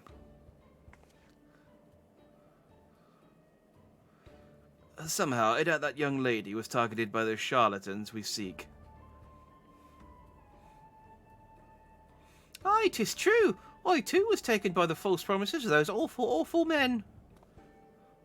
Long have I learned for a chance to meet Sir Villigoin. So when they said I finally could, I didn't hesitate even for even a moment. But when they escorted me to the manor and undid the blindfold, and I looked at the hideous faces of those so-called Grand Sirs, I screamed and fled.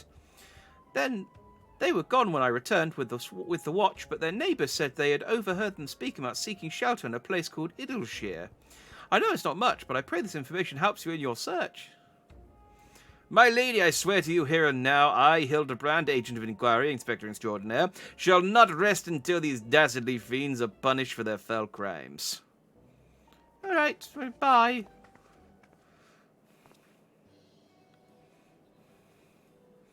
Huzzah! 3 cheers for Papa Hildy. Hip hip hooray! Hip hip hooray! Hip hip hooray. And there you have it. Our quarry can be found in Idleshire. Come, my loyal assistants. Justice awaits for no gentleman. Well, that's all well and good, but I've never heard of this Idleshire. Have you? Yeah, I've been there. It's a cool place. You mean we're to travel to the Dravanian hinterlands? Right now, just like that? It's fine. I was going to say the Dragon Song War's over, but I don't think it was when this quest came out. So, the Dragon Song War's kind of petering out. Let's go with that. Let's go with that. Idleshire. Maybe it's Idleshire, like idyllic. That would make more sense, wouldn't it? Maybe it's Idleshire.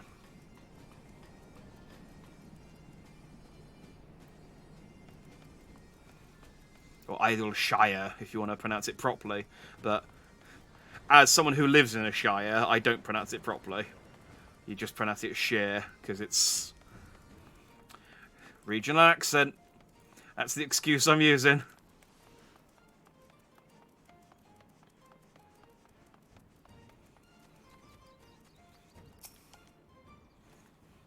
Truly, this magnificent settlement is a testament to the hard work and camaraderie of our Uplander and Gobby citizens. Yes, well, I'm just glad we're no longer being pursued by fire-breathing dragons, musket-wielding crabs. There are crabs with guns? Why? I didn't get to fight a gun crab. And bomb-throwing goblins. You know the other ones. But they were no match for Lady Julian and that pan of hers, am I right? I want to see her make the bad gobbies fly again. God's sakes, Hildy, expecting Jack and this lot would be... Excepting Jack, this lot would be dead in a ditch somewhere if it weren't for me. Nonsense, I would never let any harm come to my loyal assistant or my beloved son. If I may interject. Now then, let us split up and question the good people of Idleshire. My keen inspector's intellect sense tells me that one of them has knowledge of the false knights we seek.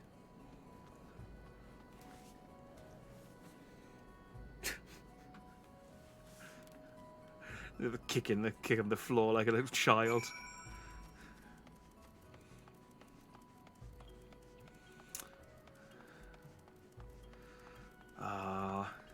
Seriously, they should just make an entire game with this tone. It'd be great. Although I think they kind of did. I think World of Final Fantasy had a similar tone to this game. I should really finish playing that, because I only ever played the first few hours of it, and then never did. It's basically Pokemon Final Fantasy. What's not to love? Score, push, score! Yes, Loujocks knows of Grand Seers. Sneaky uplanders, keep to selves. Mingle not with Gobbleflock, but each to own, Loujocks says. No questions, only jingly shine. I have more questions now. What's the jingly shine? Money? Maybe money.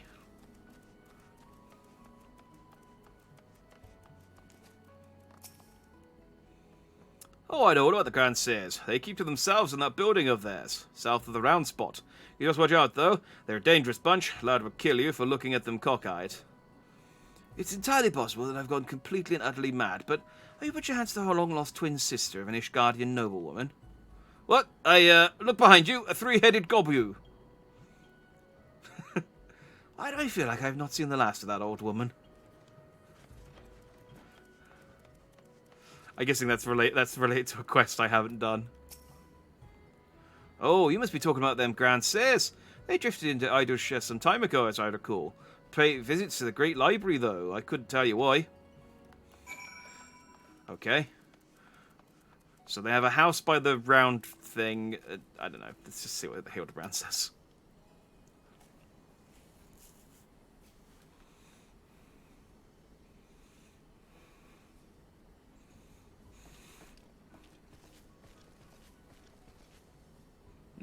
If only we had the testimony of a concerned citizen, which could conveniently direct us to the villain's precise location.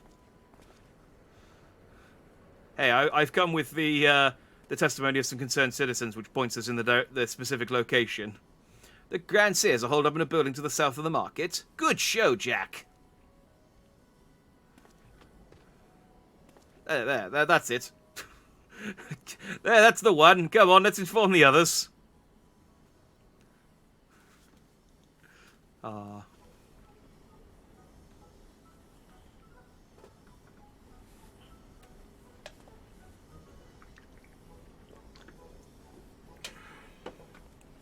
It would seem that no one is home. There is naught we can do but wait then. Papa Hildy, I just want to say that I really like this place. I think that you and me and Mama and Nashu could have lots of exciting adventures if we stay here. You might be right, Gigi. This community seems to have fostered an enlightened, free society, welcoming of honest souls willing to work and contribute to the greater whole. Did anyone happen to see a gazebo on the way in?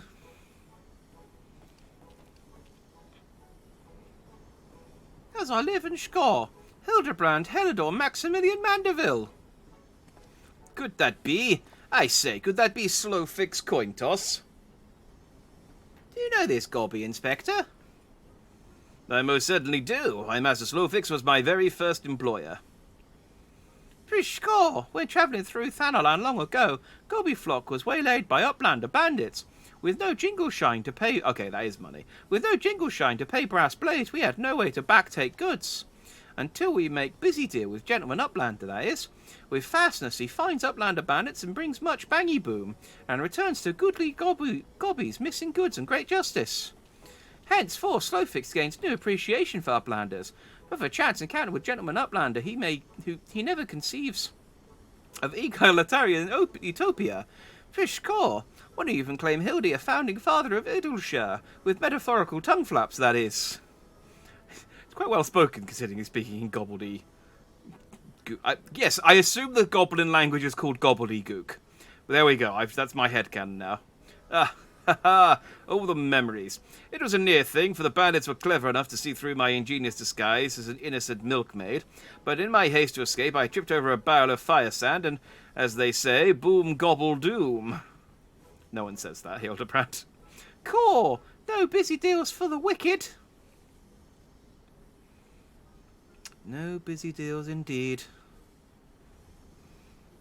But leaving that delightful anecdote aside, ye gods, Master Slowfix, just looking at what you and your flock have made of these ruins is making me big eyes. Score! Gobbleflock has come long way since wandering days, but we have not forgotten Gentleman Uplander's kindness. Flowfix is here to offer hand lending. Well, be far from me to refuse.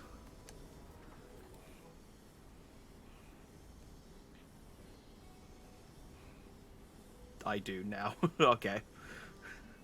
Well, gobble boom doom, then. Was it boom gobble doom? Boom gobble doom. Now, I say it now, so that makes two of us. My son Giggy has grown quite fond of your magnificent city, and so I should like to stay here with him and my assistant for a time. We would not require much in the way of accommodations. A humble gazebo, for example, would more than suffice. Why settle for gazebo in perfectly good estate right behind you? Residents are building in arrears, and Slowfix happy to evict them. But we were pursuing the fiends who lived here on suspicion of defrauding young women. Fraud? In Slowfix, Igitalian Utopia? This will not abide. All the more reason to let Gentleman Uplander and his flock stay instead of Grand Seers. No need for jingly shine either. Huzzah! A giant gazebo to call our own.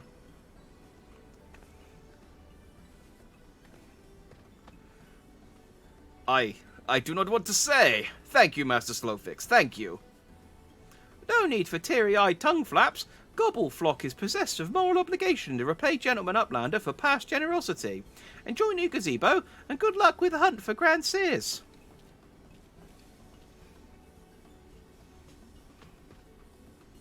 Papa Hildy, since this is our gazebo, is it okay if I draw our family crest on it? I can think of no better way to celebrate this joyous occasion, and perhaps draw the ire of our new home's former tenants. Come, let us go and purchase some paints together. This gazebo shall be your canvas. Now he's gone and gotten himself a sodding gazebo. Bloody hell, so if he really thinks I'm going to let him keep on playing at being a father... Oh, come on, Julianne. Warm up to the tiny robot wizard.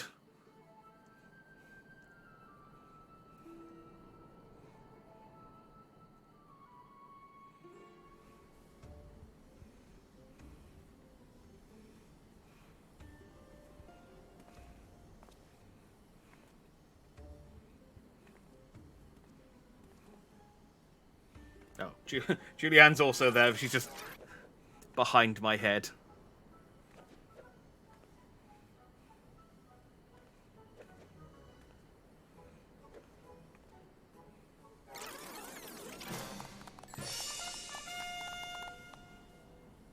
Oh, it's beautiful.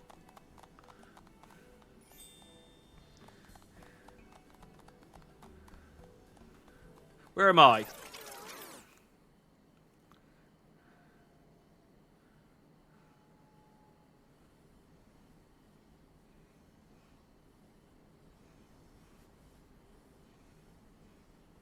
Still no sign of the notorious Grand Sears.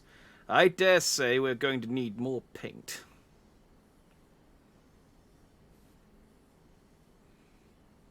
Also, I wouldn't have painted Nashu in red. She's more of a pink.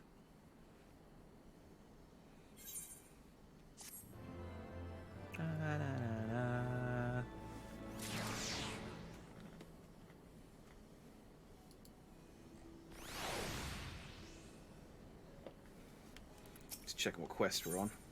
Okay. Not that there's any indication of how long we've got left to go, because it's just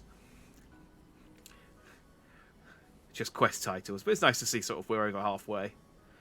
I mean, I say that, not that I want this to end. Hildibrand's great. Much as it pains me to admit, a gentleman's stamina is not without limits. I dare say I could do with a spot of tea. Hey, Inspector. Is it just me, or have those two been looking at us for the past few minutes?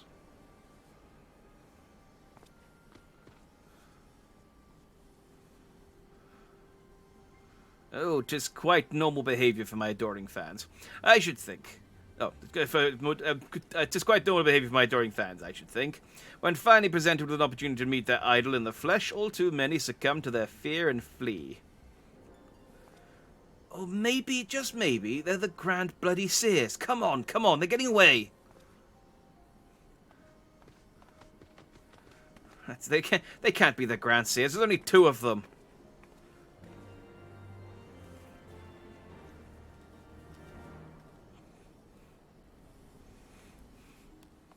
I like that this is just now in the world permanently.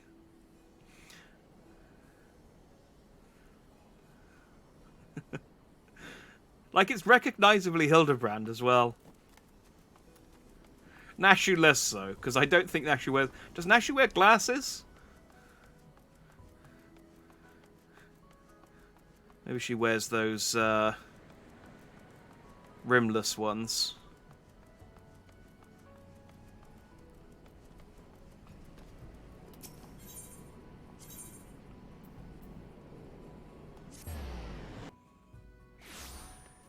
Let me get a look at her face in a second.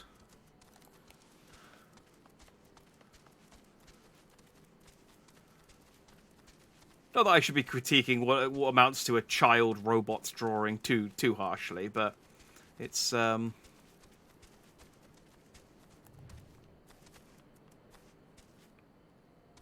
yeah, no, she does wear glasses, doesn't she? Fair enough then. It's fine. Hearken to me, you dastardly rapscallions. You have nowhere to run. Reveal yourselves at once. Sorry, my Augustus is in the way. That's what happens when we go outside the city.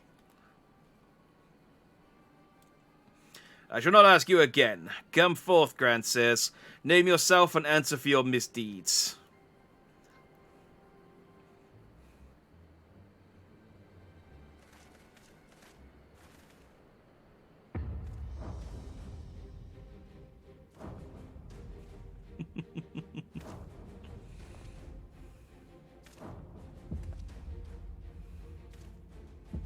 Right, what handsome fellows. Slayer of over 1,000 worms, the silver spear which hath pierced the very heavens, Orland! Master of magics, ancient and awesome, the divine hand, which hath defeated all maladies save senescence and incontinence, Goonspot! So these guys just like Heaven's Ward cosplayers then. Grand Seers Excelsior! I don't know whether to laugh or cry. Mayhaps both. Everyone loves a good cry laugh.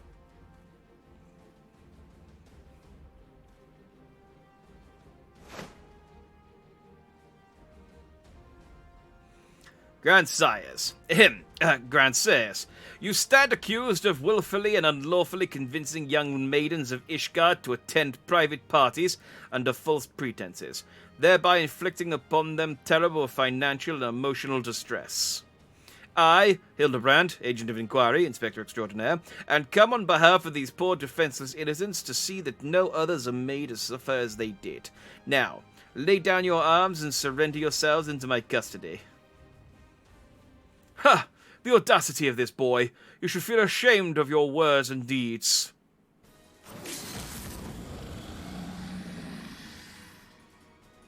Okay, so he's got some pretty legit magic behind him. Actually, just like, yay! You will rule this day and rule it hard!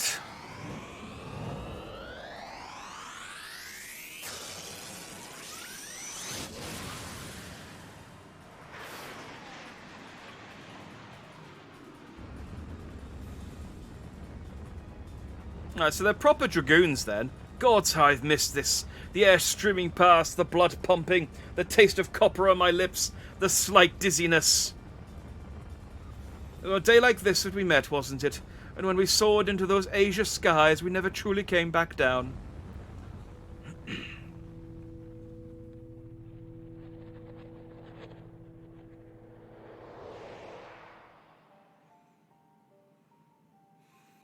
Is he having some sort of PTSD? Do mine eyes deceive? Pig's knee of my heart, descended from Halone's halls to guide me to her bosom.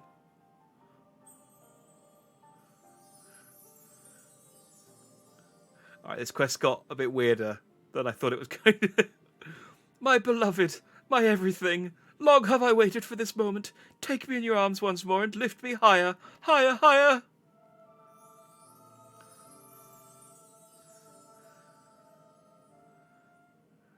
Higher, higher, higher.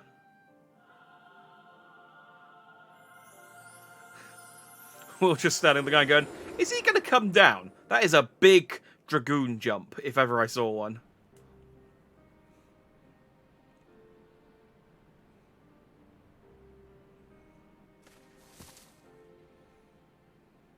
Orland! Orland! Orland! Okay, no, he did come down.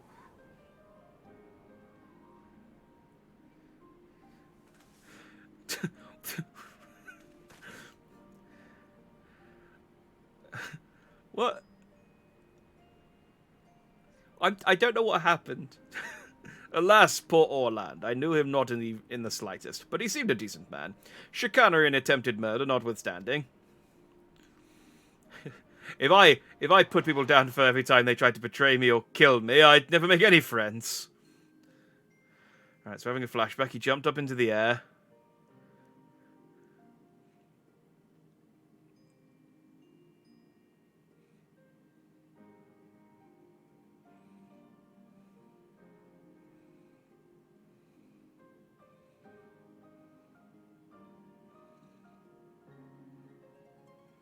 So, is he just an old dragoon and he had a heart attack mid-jump?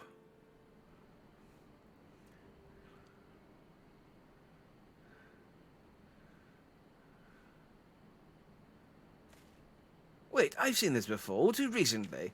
Yes, anyway, he's only mostly dead. If the masters of magic's ancient and awesome here acts with all haste, then man may yet be saved.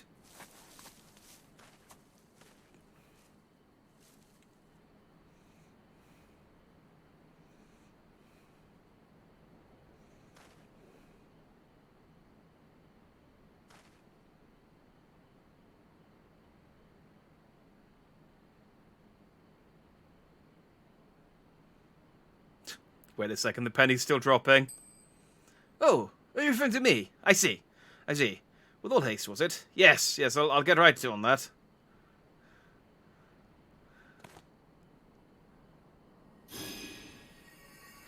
O mournful voice of creation, send unto me a creature of the abyss, my thrall to command that I may smite. No, wait, that's no good. Let me see. Something of a rather less controversial tradition. Yeah, something with more pep. A vortex of biting winds to rend the flesh. And smite my foes!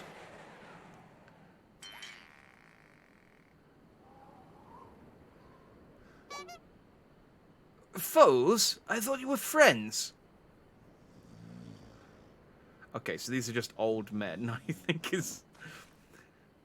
They're just very old men.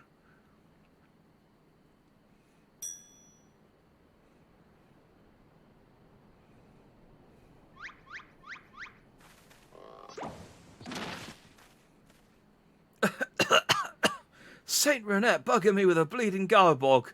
My back! My back! Ugh, 'twould seem I've underestimated you lot. That makes two of us. Enough! Leave them be, or do you not care what becomes of the mammoth? When did that happen?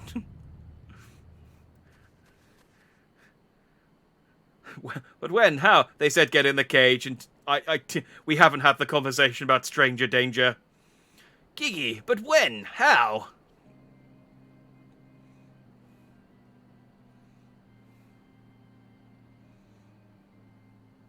Oh, wait, she was the...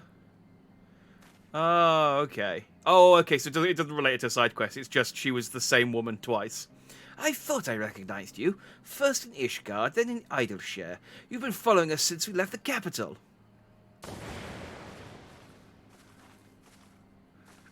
Bearers of faces, and fair and fearsome. The midnight shadow which hath deceived kings and queens. Doris! You can't possibly have been so naive as to think we'd not see through your ridiculous disguises. And yet here you are, so effortlessly and easily lured into our trap, for which just casting cure on him over again. And we are most grateful, mind.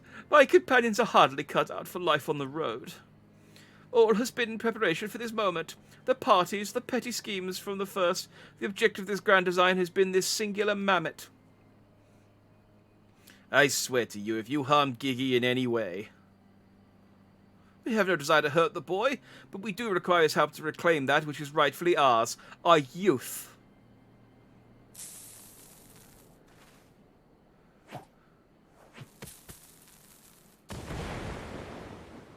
Ah, they're proper villains. They've got their own smoke cloud. Confound it! I can't see!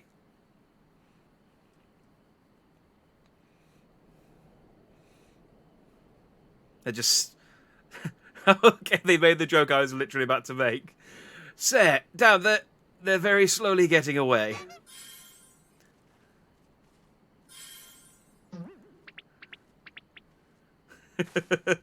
Papa Hildy. Giggy! Stay strong, my son. I swear I shall find you.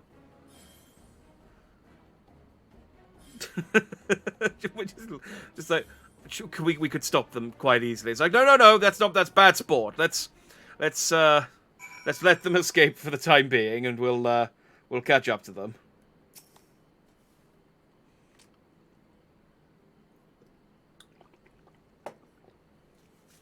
"12 strike me down for a fool. So desperate was I to deceive the Grand Seers that I failed to discern their true intent before it was too late. And now poor Giggy is in their clutches. What if I never see my beloved son again? I suppose we ought to be prepared for the worst. They could be halfway to the roots at hand by now. I very much doubt that, given they were moving at an adamantoise's pace. The little milksop's right. Let's get after the old buggers. It's just, if we walk at a normal pace, we should catch up to them within the minute. Ah, that's what my mentor used to call me, among other things. Oh, the memories.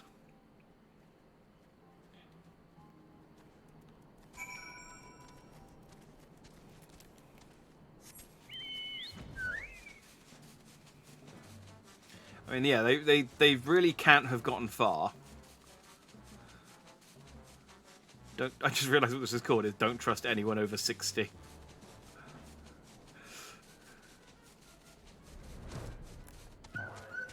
Hildibrand, where are you?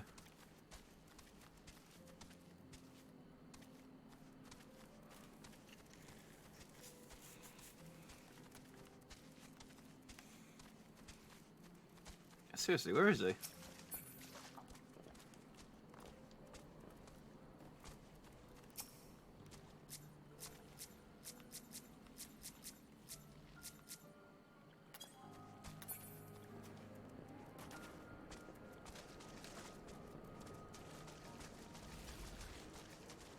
Oh, there he is.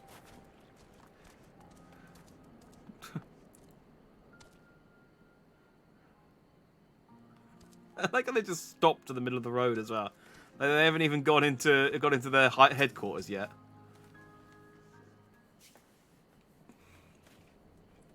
So, it seems that the Grandsires have been caught once more by the very inspector that was trying to catch them. Yes, how ironic. how God damn it, I want on the exact same wavelength as Seer on this one.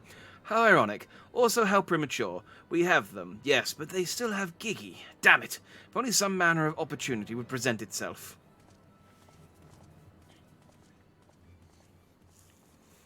Ask, and ye shall receive. We can ambush that wizened dragoon, take him hostage, and demand an exchange.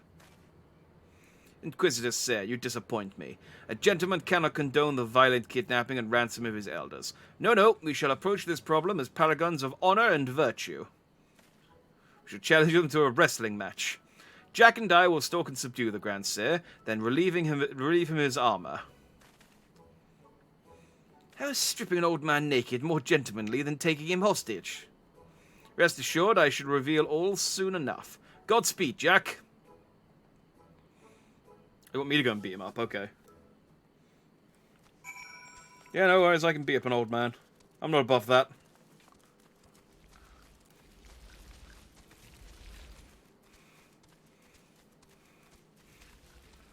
He's stolen my mammoth nephew. That's right. I consider him his I consider him myself his uncle.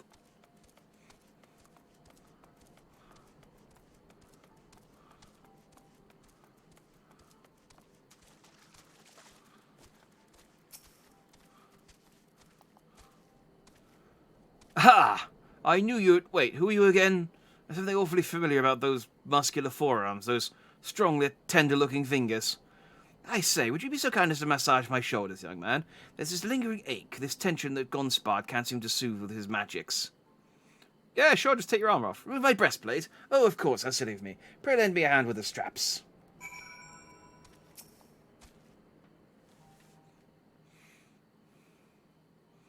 Truly, young man, you are a saint.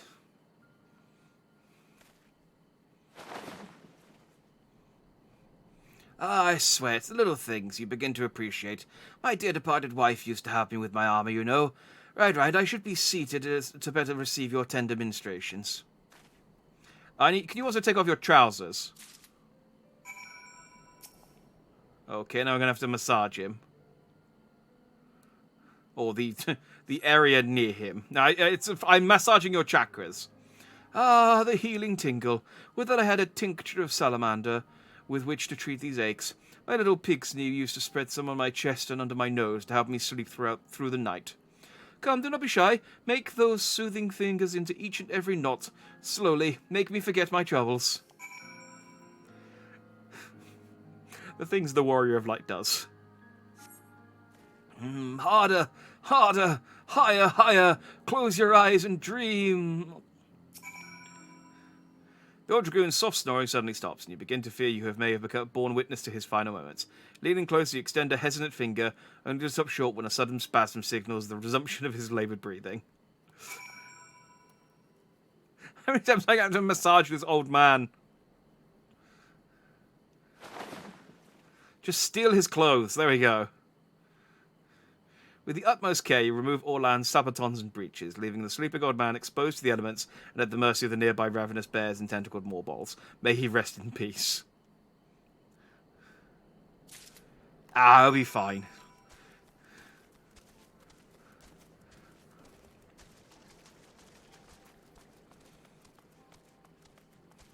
He'll be fine. He's a sturdy old man. That fall earlier didn't kill him.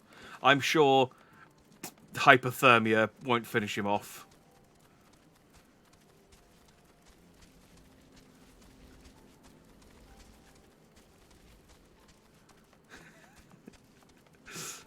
He's fine. He's fine. Ah, my stalwart assistant. By your return, I gather you have taken care of the dragoon. And by taking care, I mean afford him with all due courtesy as befitting a man of his years, whilst returning with the equipment I require. Capital. Then, without further ado, I shall disguise myself as Orland and free Gigi from captivity. But You two look nothing alike. They may be old and slow, but not blind. Oh, ye of little faith, you are in for a treat. For you shall now have a front row seat to the magnificent display of Mandevillian guile and subterfuge.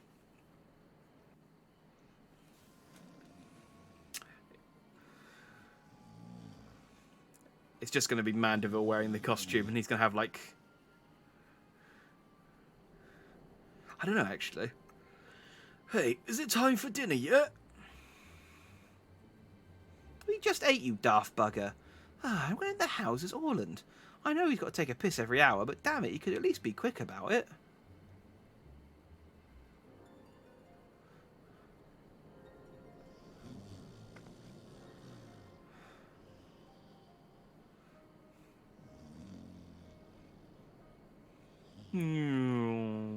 Sad robot noises.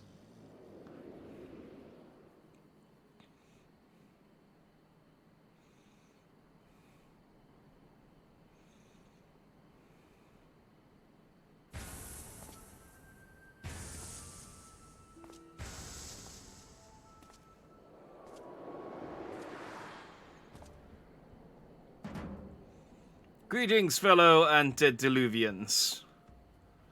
Yep, I have returned.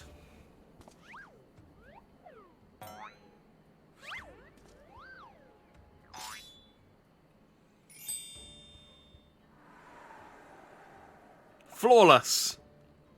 Like a chameleon. Oh, bollocks.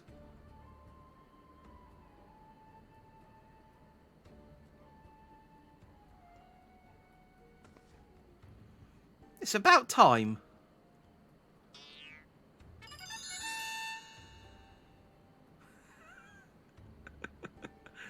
Okay, no, that's bollocks.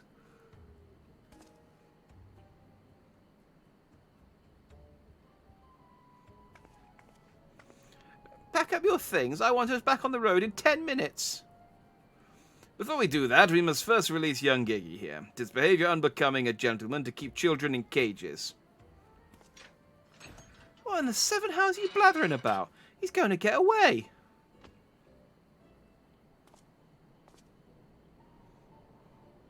No, he will not. See? Still here, within my care. Right then. On a completely unrelated note, I shall not take the boy with me on a brief sojourn into the wilderness. Fury take me, it's working. He's about to walk out of there with Geeky and they won't even try to stop him. So far, so good.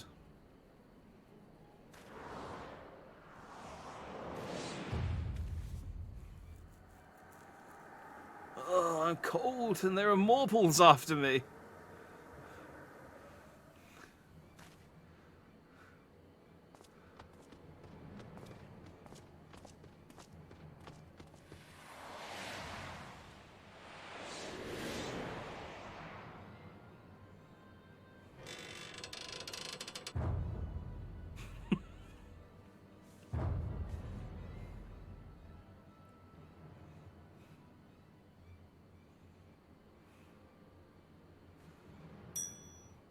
I'm me, but you're also me. But that can't be, unless... This is it. This is the moment when my life flashes before my eyes. Oh, my dearest Pigsney, we'll be together at last.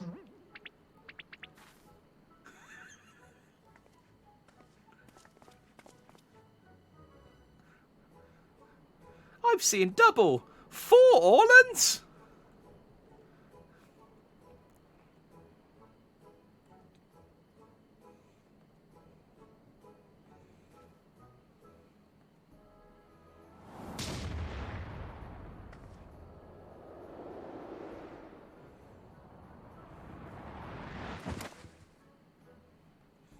Imposter! How dare you attempt to trick me with a ruse so hackneyed it would make a minstrel blush? Ye gods, I never realised dying would hurt so much.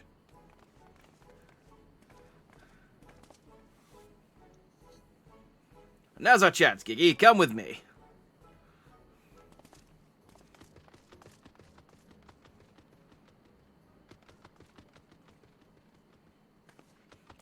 Wait! Vivi! Wait! Oh, he is called Vivi. My son! What's got into you? Vivi, where have I heard that name before? Something like 5 games ago. Remember who you are, Vivi. What you are. A creation of the great Sharlayan Archmagus Quan.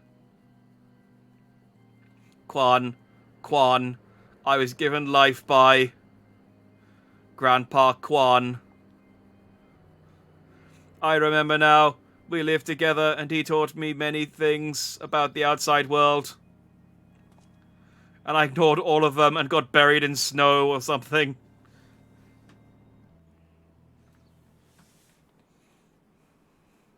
Oh, but it's just straight up Vivi.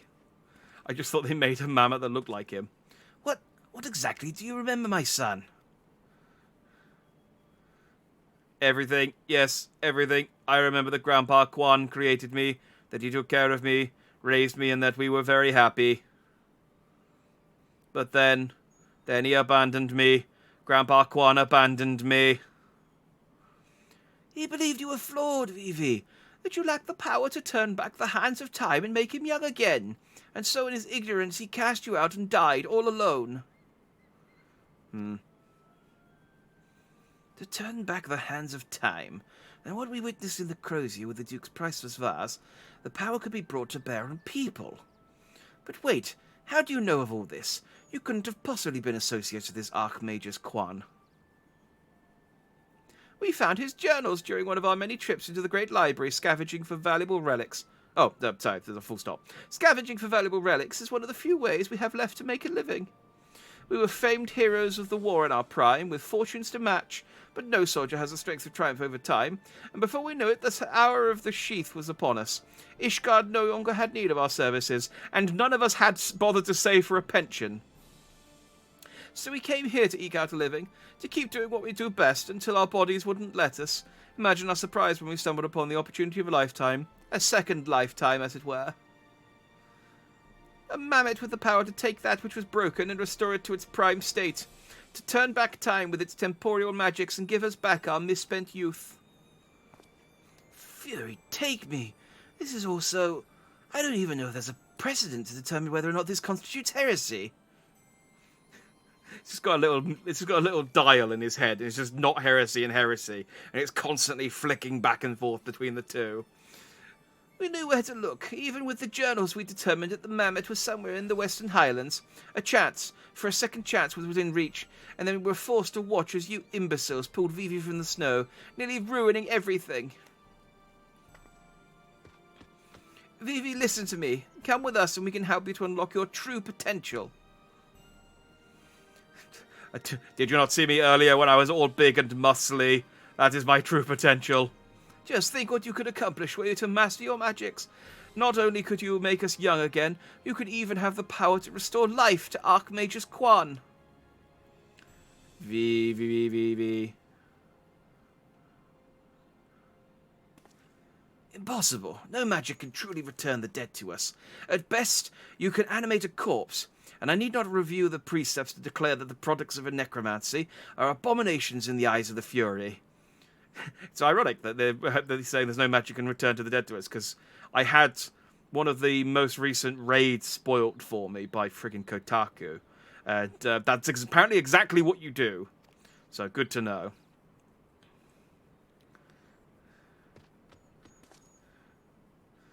Giggy, wait! What of our adventures? What of our gazebo? You're a Mandeville mammoth. You have always been so kind to me, Papa Hildy, and I will forever be grateful for that. But Grandpa Quan made me, he made me, and I miss him. So even if it fails, I have to try.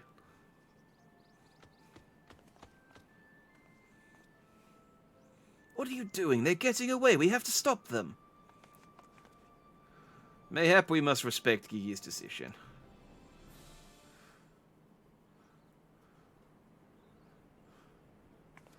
So that's the end of that chapter, eh? You're giving up and coming back home? I too made a decision long ago, to become a travelling inspector, and I have ever stood by it. Mayhap it is from this singular stubbornness of mine that Gigi took inspiration. Nay, I cannot abide it. He is my flesh and blood, my son. I dare not let him use his temporal magics to pervert the natural order. Aye, it falls to me, his father, to ensure that Gigi keeps to the righteous path and only utilizes traditional methods of zombification to raise the dead. Oh yeah, I was going to say, he's friends with zombies. We just use them. Inquisitor Sir, I must applaud your dedication to your work and cannot thank you enough for all you have done on our behalf. Yet I fear if we continue as we are, Gigi may be driven to rash action. Therefore, I would ask that you suspend your pursuit of the Grand Seers for a time, that I might be afforded the opportunity to convince my son to return peacefully. Well, seeing as how we can only guess at the fullest extent of Gigi's powers, it might prove dangerous to act aggressively should he choose to use them. I knew you would understand. Right then, there is no time to waste. Nashu, let us retire to our new gazebo and discuss our plans.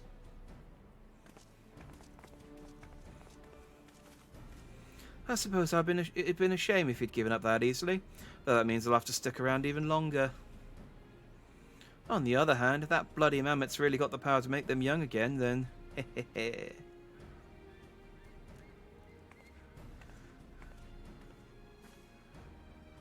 I see.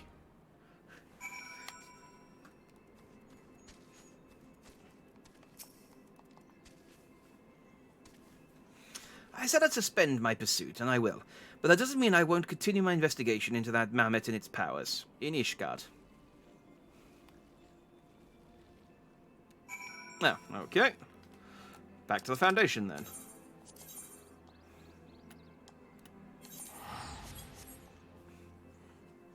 And then onward towards the finale. Where we find out...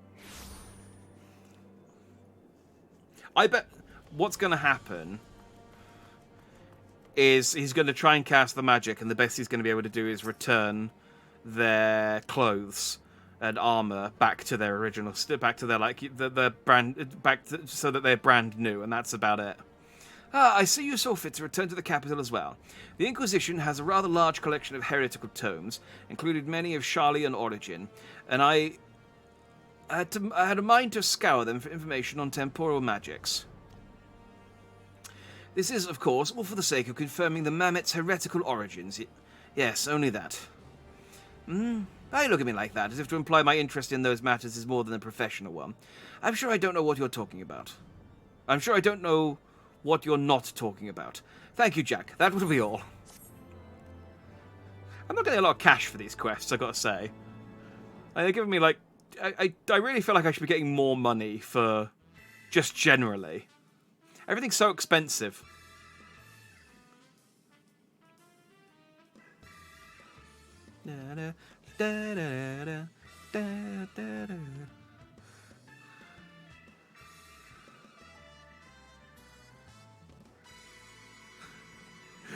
I do like these little stop motion recaps at the end. These low effort, like, here's what just happened over the last sort of 45 minutes. Alright, one more to go. The proud and pointy... Wow, two more to go, but one more patch worth. We need to speak, Jack. I've been scouring the archives for any information regarding temporal magic since we last spoke, and the results have been rather troubling, to say the least. As you may or may not be aware, ancient Alag is portrayed in the Enchiridion... Yeah, as a cautionary tale, a great empire brought low by its vanity and hubris. However, I wouldn't know anything about that. However, there are certain apocryphal texts in which the Alagans are cast in a more sympathetic light, if not outright exalted. It was in these texts that I found references to temporal magics once wielded by Alagan mages. Said mages could be used to halt or even reverse the temporal state of a given object. If these accounts are to be believed, and if Gigi's abilities in these magics are one and the same, then it may well be possible for him to turn back the hands of time for the Grand Seers, much as he restored the Duke's priceless vase.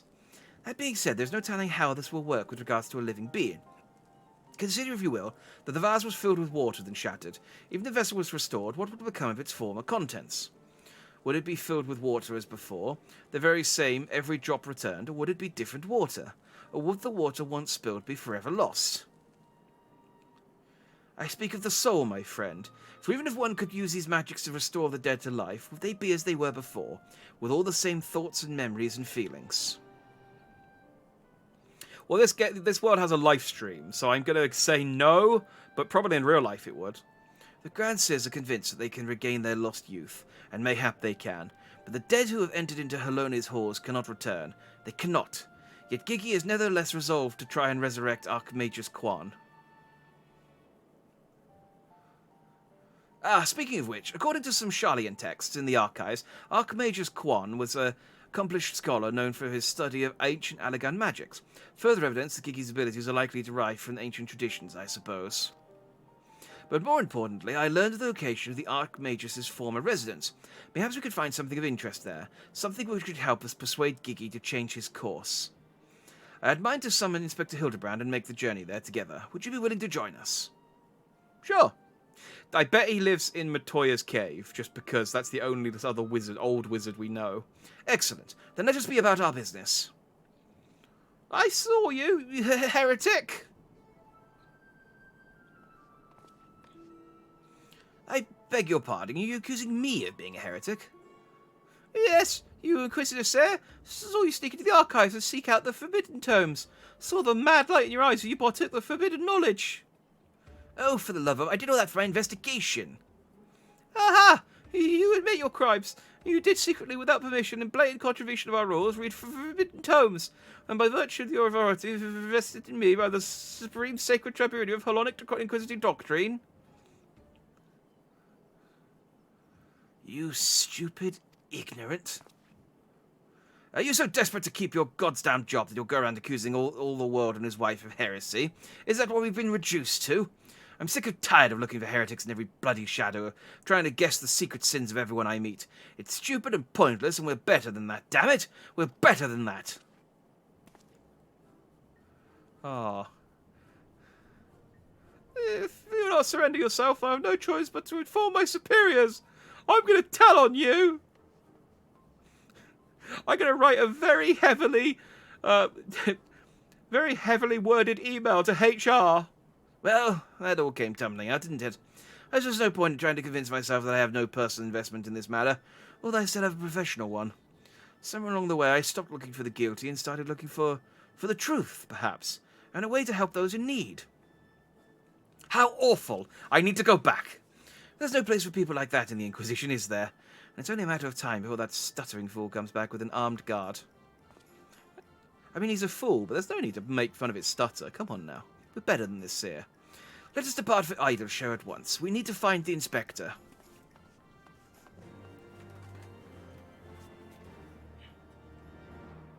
Ran off before I even had a chance to nod.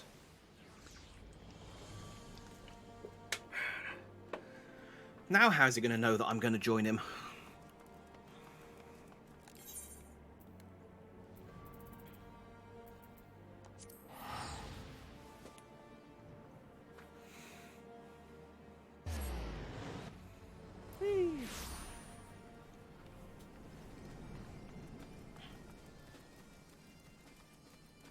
I'm fully looking forward to whatever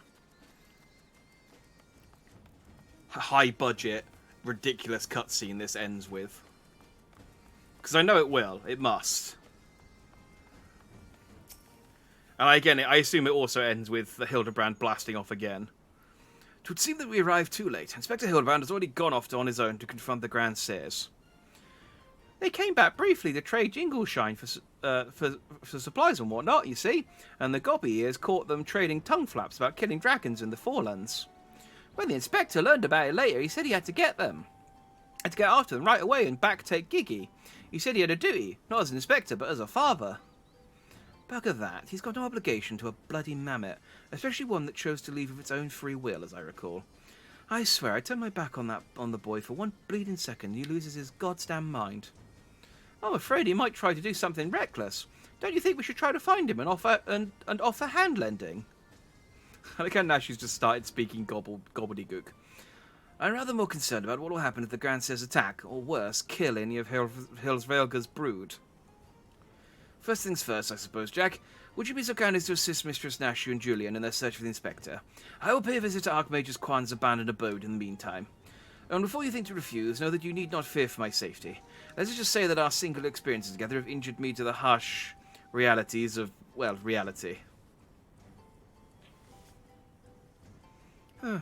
Could it be the scrawny little shites finally found his spine? Let's start by heading to the tail feather. I reckon the inspector probably went first to ask about the Grand Seers, so if we do the same, we're sure to catch up with him eventually.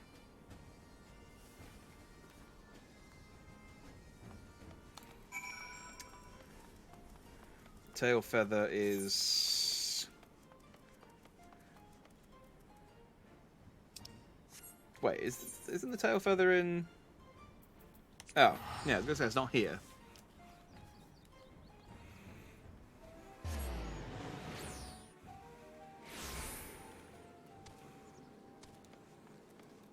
There we go.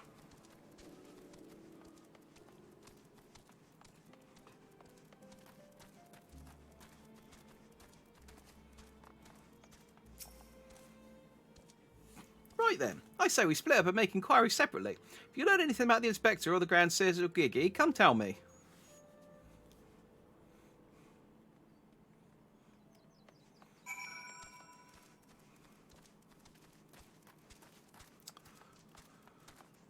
I don't remember what we did in Tailfeather. Oh no, I know where this is.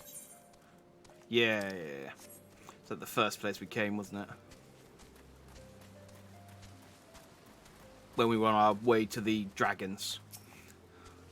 Ish Guardians with the mammoth. Well, they were here, right? Proclaiming to all and sundry that they're going to slay the greatest dragon of them all. The gods only know if the naive fools were serious.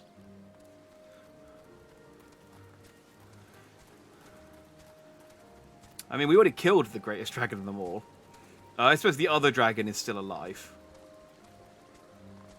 Minus one eye, but... and a wing.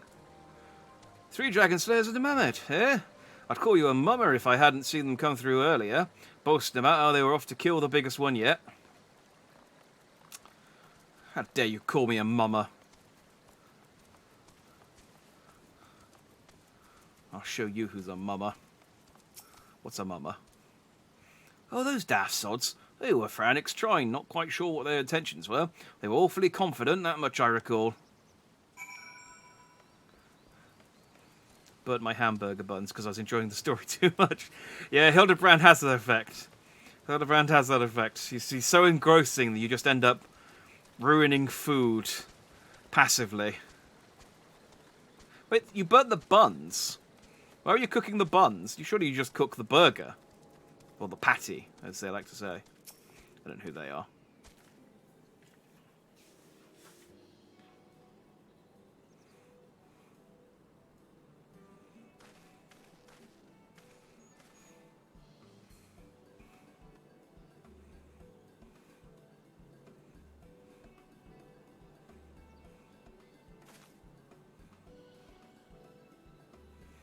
Oh, I see. So the Grand Seers were headed for Annex Trine.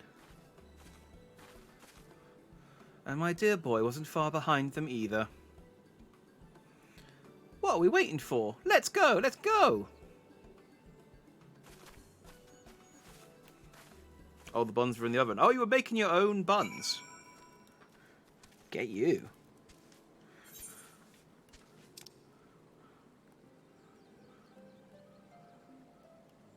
Don't I have a thing Annex Trine? Yeah, there we go.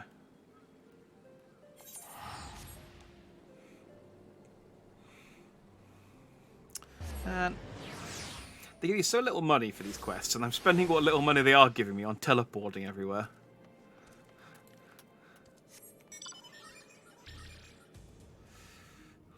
Let's go. It's still sort of Easter. This mount still works.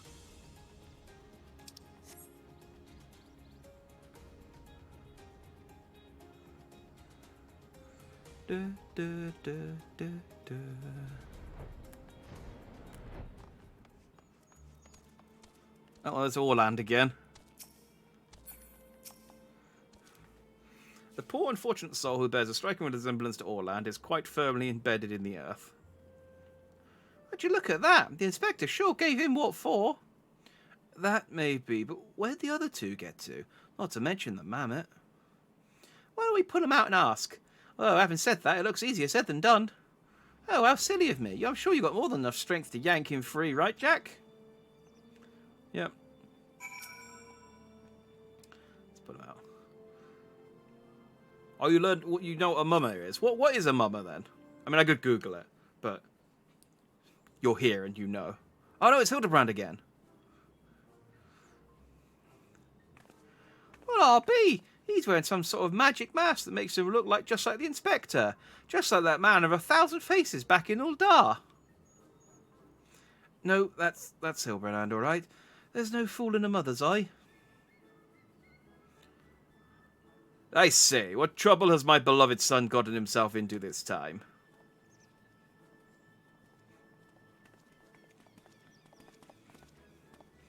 Why, hello there, Lord Goldbert and Inspector Sear. How'd you two end up travelling together? A blind fortune, you might say.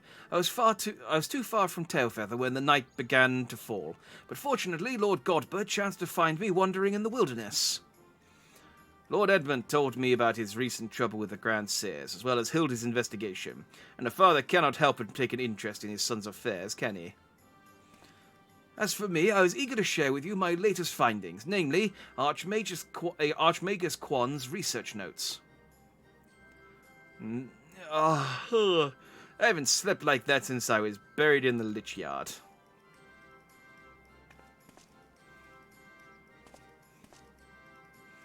Well, well, I must confess no small measure of embarrassment to be found in such a state, having been so unceremoniously disposed of by the Grand Seers. But, ignominy notwithstanding, I am most grateful for your succor, and pleasantly surprised to be reunited with you all. This wouldn't have happened if you'd waited for us instead of... Wait, why in the hell are you still wearing that rubbish? An impenetrable disguise is essential when consorting with the criminal element. At last, it would seem the Grand Seers have grown more perceptive in their newfound youth. Wait, do you mean they've already regained their youth? What about Giggy? Did you see him? Was he behaving strangely?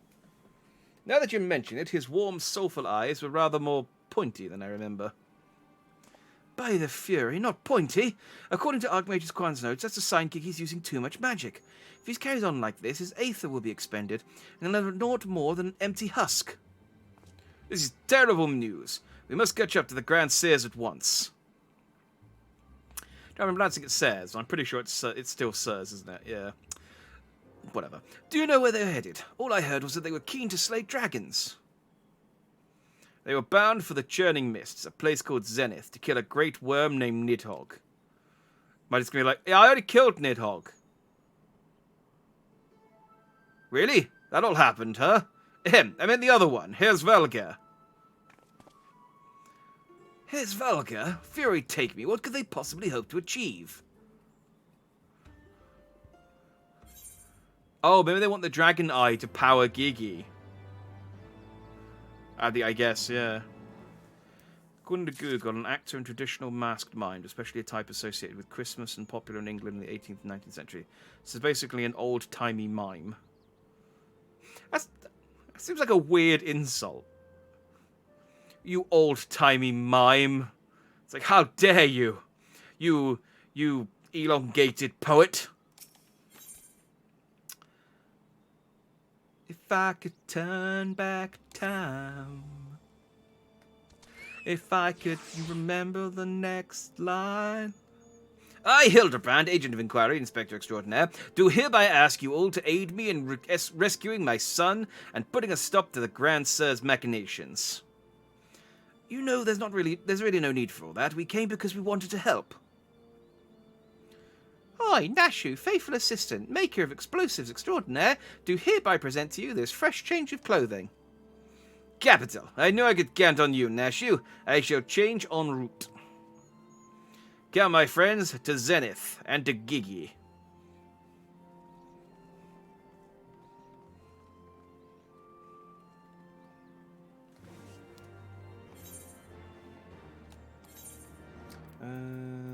Zenith. As an insult, it probably means the same as calling someone a joke or a farce. I guess. Yeah, I guess.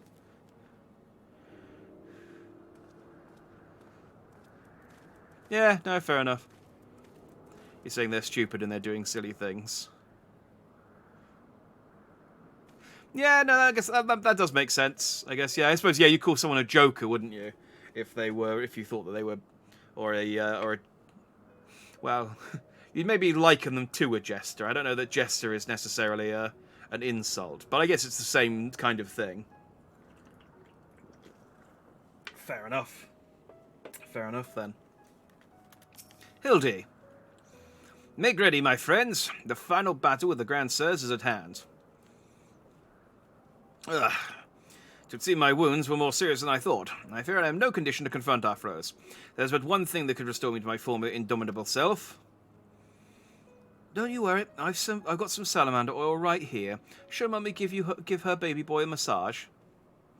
Oh, my dearest Mummy. Mother dearest. I will not impose upon you, not when my ever-loyal associate Jack stands ready to minister to my muscles. Don't tell me you're embarrassed. Let Mummy take care of little Hildy's hurts. My dear wife, I know you mean well, but let Jack handle it. Theirs is a bond which transcends the time and space and personal boundaries. How many men am I going to massage over the course of the rest of this quest? If that's the way of it, I'm counting on you, Jack. Because, it's only been 2, but it's weird that it's happened twice. Let us brook no further delay. Come, my friend, coat my body in oil as you have done many times before. Have I? Why do you hesitate? Have we not done this time and time again? Oil me up, man. I mean, I guess maybe I did. Oh, how it soothes my aches and pains. Quickly now, knead it into my flesh. Knead as you have never kneaded before.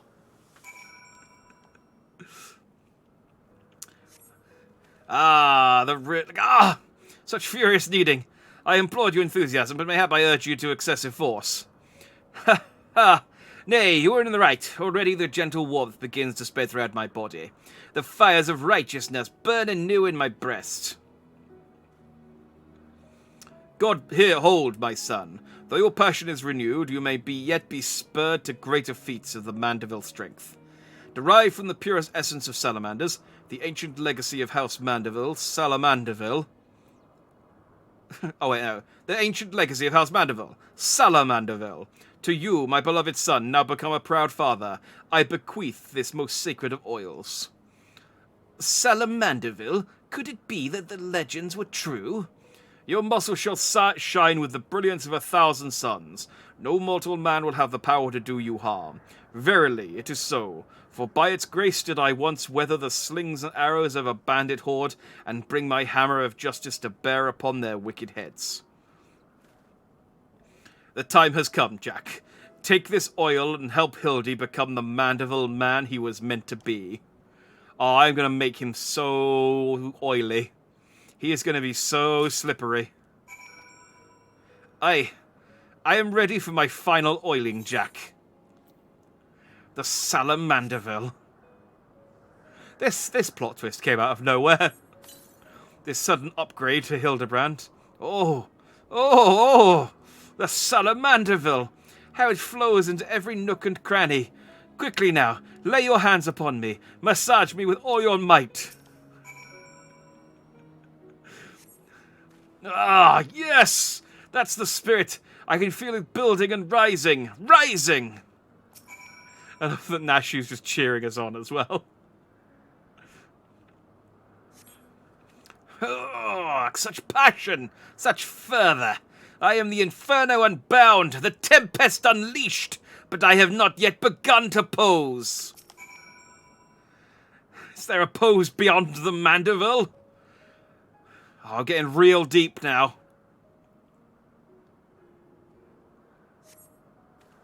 I am Amanda. Mandeville man! One step beyond! Ha! Ha! That Salamandeville is... My word, I've never felt so alive. Such vibrant colours, such intense sounds, such... fragrant smells. Mother, father, Jack, 'twas your oils and your strong yet tender fingers which opened my eyes. to the glory of creation. I am a gentleman inspector reborn. Onward to zenith. No matter the laws of nature they pervert or the limits they break, the Grand Seers can do naught to stop me.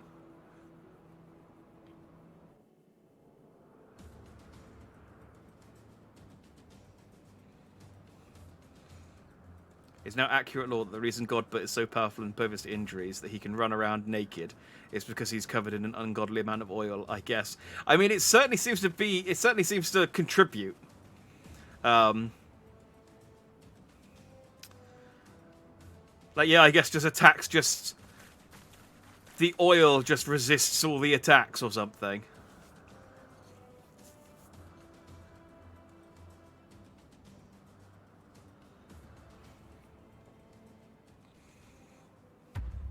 Oh, it's like Kingdom Hearts.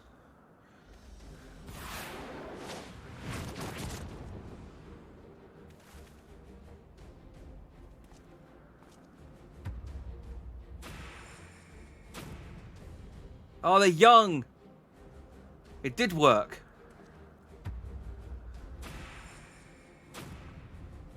But if they're young, why do they care about stopping us anymore?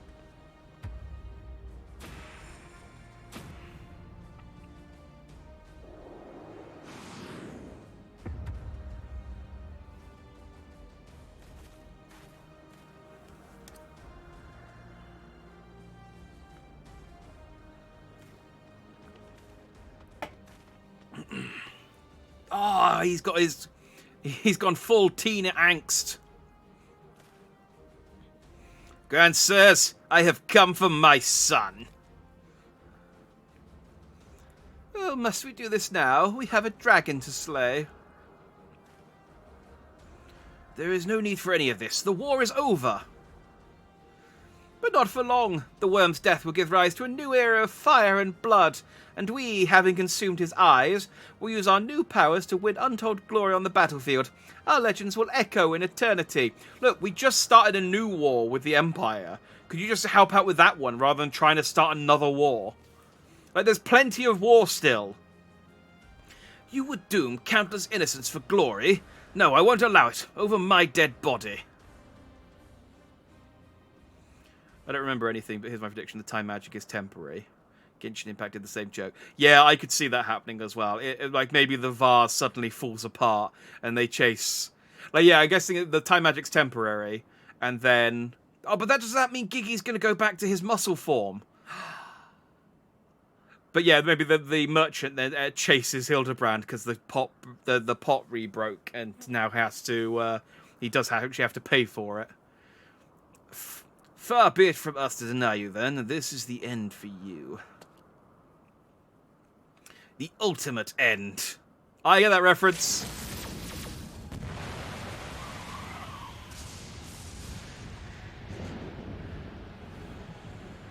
I understood that reference. I know, because I checked after the last time we fought the Heaven's Ward.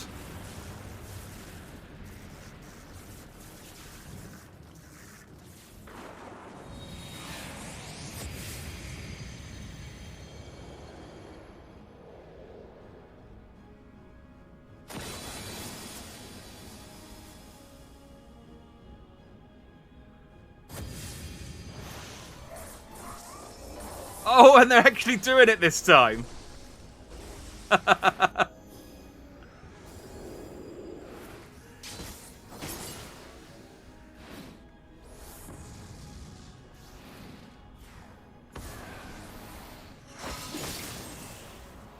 Oh, this is some S-tier parody. But the Mandeville oil will protect him. The Salamanderville oil.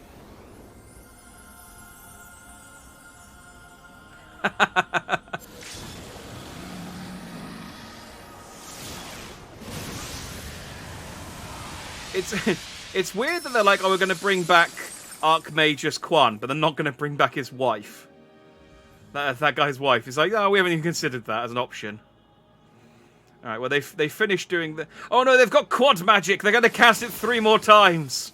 Settle in. That was what the final, like, the final part of FF7 was like. It's just casting knights of the round with quad magic over and over again.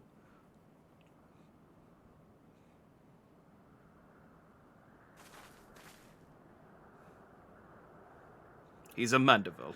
Have faith, my love. He is our son.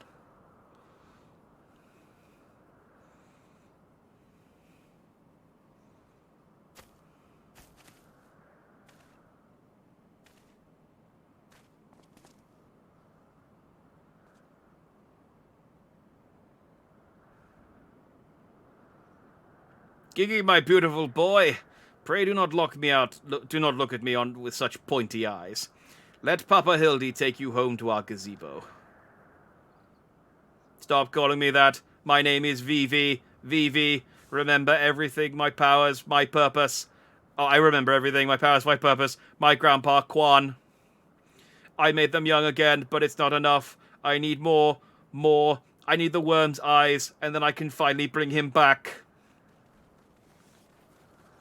I'm sorry, Gigi, but no, you cannot. Grandpa Quan is gone. He's right, Gigi. Mayhap you could restore his corporeal form and breathe life into him. But his soul, what made him your grandpapa, is forever beyond your reach. That's not true. I can restore anything to its ideal form, to the way it should be. Even Grandpa Quan, even you, Papa Hildy. Please, Gigi, you have to stop. If you keep using your power, you'll die.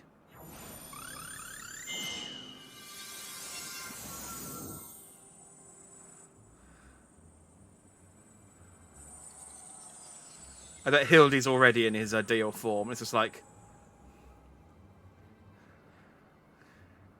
Yep.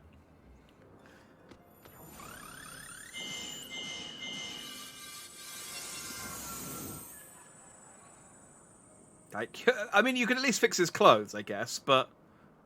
I don't understand. Your clothes are still dirty and tattered. Oh, he was trying to fix the clothes. He wasn't trying to fix Hildibrand.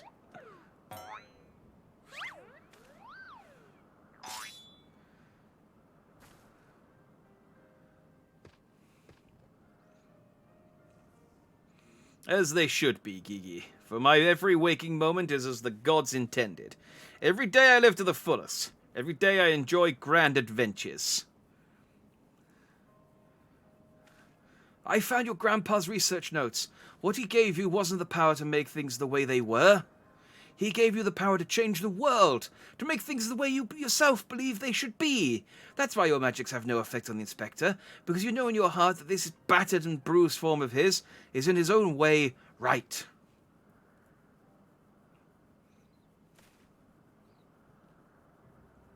My thoughts exactly, Inquisitor Seer, and it is for this self-same reason that you were unable to make Grandmaster Quan younger. In your heart, you knew there was naught that needed to be changed. Your beloved Grandpapa was exactly as he should be. Your every day was to be treasured and worthy of celebration. Then what about the Grand Seers? Why was I able to make them young again? All you truly knew of them were the stories they told, wondrous tales of daring do by heroes in the prime of their lives. It's no wonder you were able to envision them as such.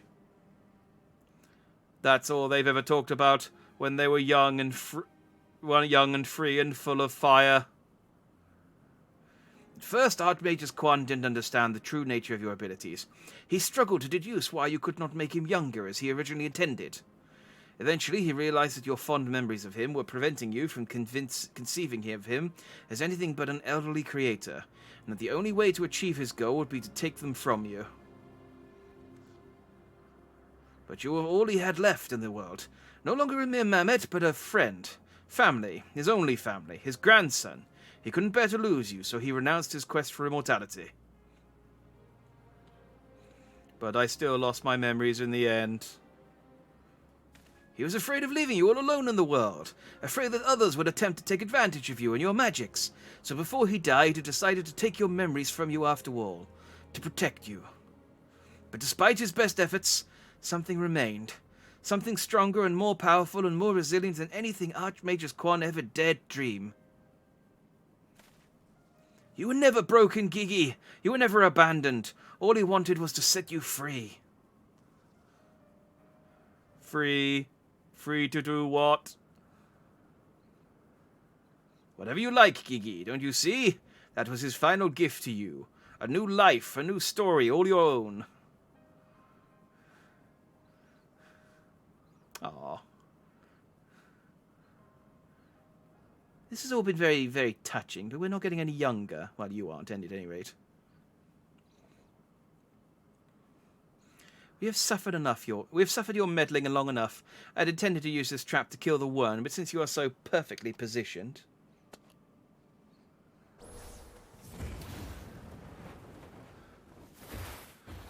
Oh no, it's 2 tiny fireballs. Oh, I see.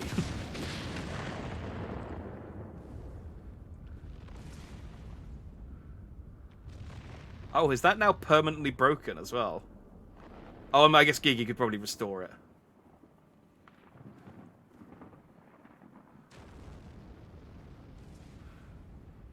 Oh no, it's slowly falling. If only we had time to...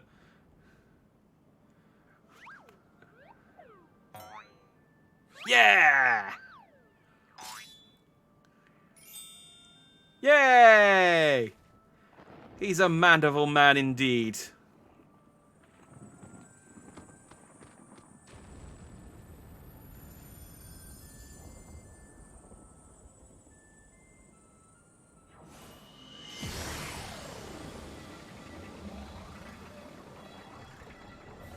I am Vivi, grandson of Archmagus Quan, and Gigi, son of Hildibrand, Helidorb. Oh, I didn't read that quickly enough. Maximus Mandeville, and this is my story. Thankfully, the stream delay meant that I had a bit more time to read the subtitle.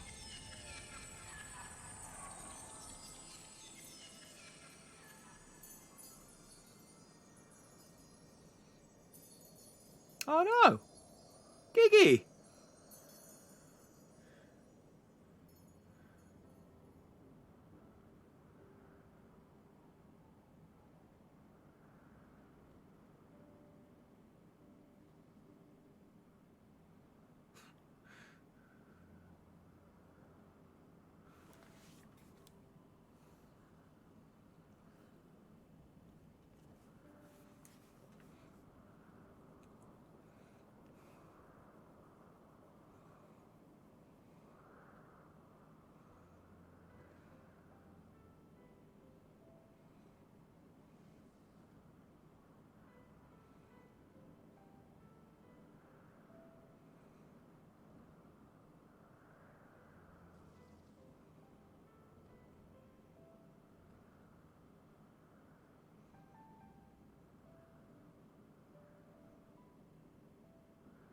Oh, okay, yeah, he turned them...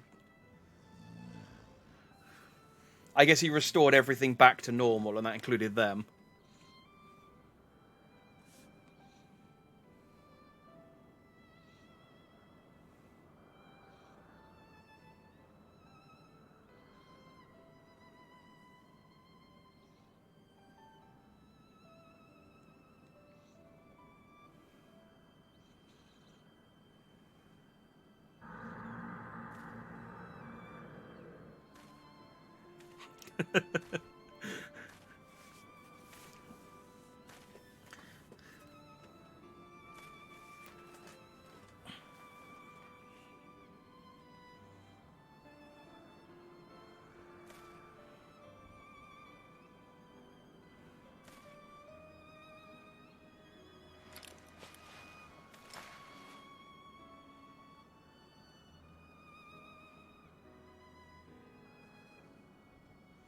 But his eyes are still clearly glowing.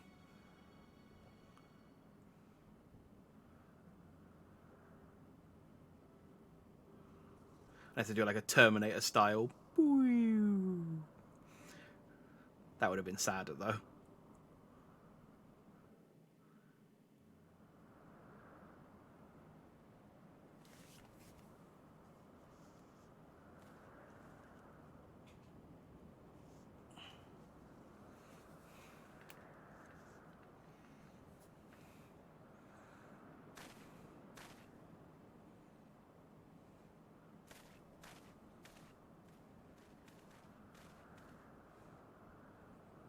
It's like it never happened. With the last of his strength, he turned back the hands of time. Not just for the pillars, but for us all. He made us all as we once were, as we were meant to be. After all that gallivanting about and I get bugger all, what about my misspent youth? I was not meant to be this bloody old. Ha ha ha, such a fine day. Never have I squatted with such perfect form. I may well have reached my physical peak.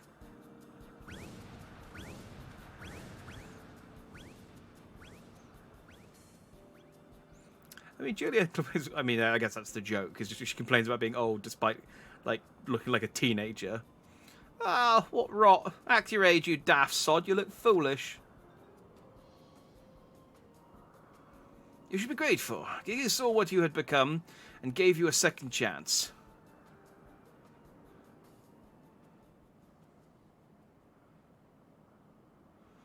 That was our second chance to relive our glory days.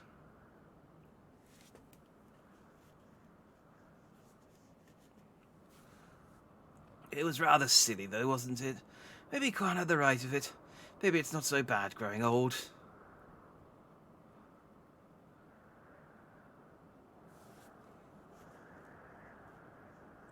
I was a coward when I was young, but now that I'm old, I'm not afraid to say things like, I love you, Doris.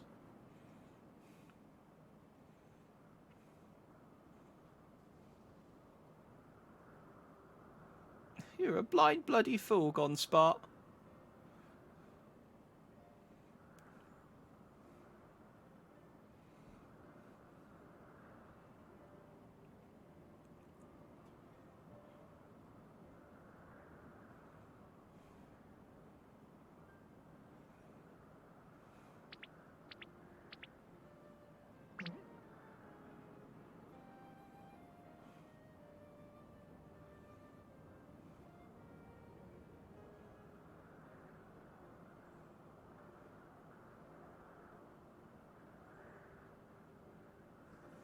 I say, am I dead again?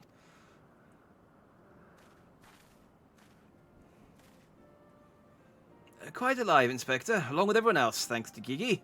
The Grand Sirs are also in our custody.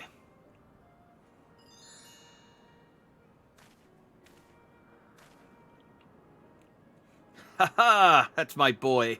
Where is the little tyke, anyway?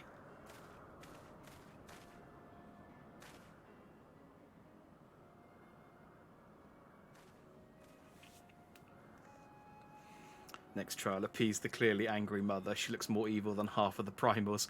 Oh, I could absolutely see there being like a trial as part of one of the Hildibrand quests, where you just have to fight Julianne, and she's like an 8-person trial, really hard. Gigi embarked on a grand new adventure. He's no longer with us.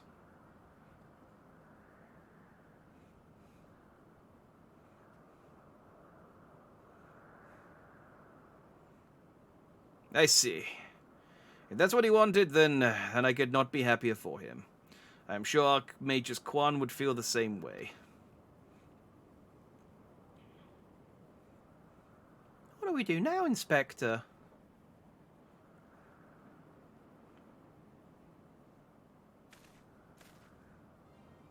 It is not obvious, Nashu. The wide, wide world beckons to us. With the promise of mystery and wonder, we shall resume our never-ending quest for cases perplexing and profound, and perhaps one day we shall meet young Gigi again.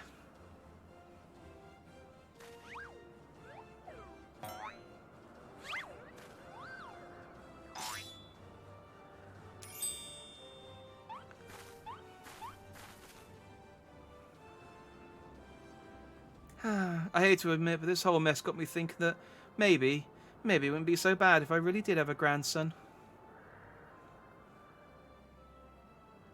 You hear that, Nashu? You did right by Gigi, Hildy. Your father and I can see that. We're proud of the man you've become.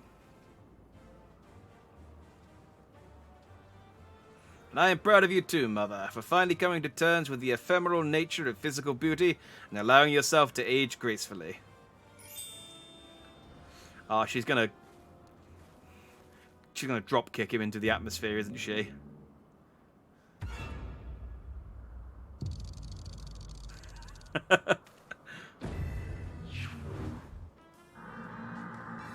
Gracefully, was it? There we go.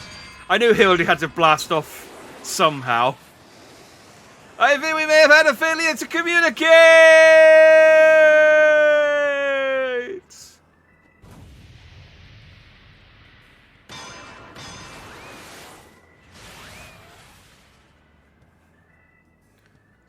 I'll see you in Stormblood!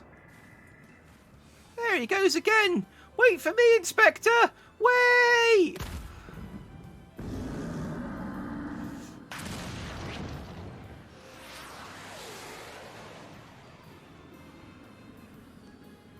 Hark! What is that curious light I spy in the far eastern skies? And this so familiar scent which chills my nostrils. Do I smell a case? Worry not for me, my friends. Forever the wronged want for succor, I, Hildibrand, shall be there. Till we meet again! Woo! Aw, Hildibrand's the best.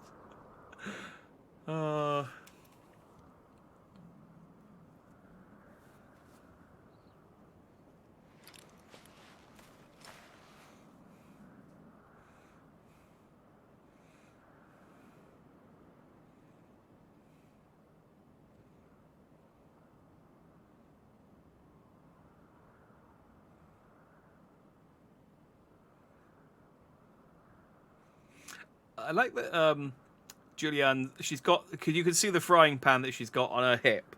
I guess it changes size, or I don't know whether I don't know whether the implication is that her frying pan gets big when she gets angry, or whether it's just a different, larger frying pan that she just uses as a weapon occasionally. I wonder if you can get that as a skin for as well, for like to glamour one of the weapons. I say, you do know that so long as the core remains intact, little Giggy is not actually dead. That's right. So dry your tears, boy. There's no need for all this moping about. He has fallen into a dormant state because he used up all his aether. His core will gradually recharge as it draws upon the ambient aether, and in time he will awaken from his torpor. I shall tend to the child for now.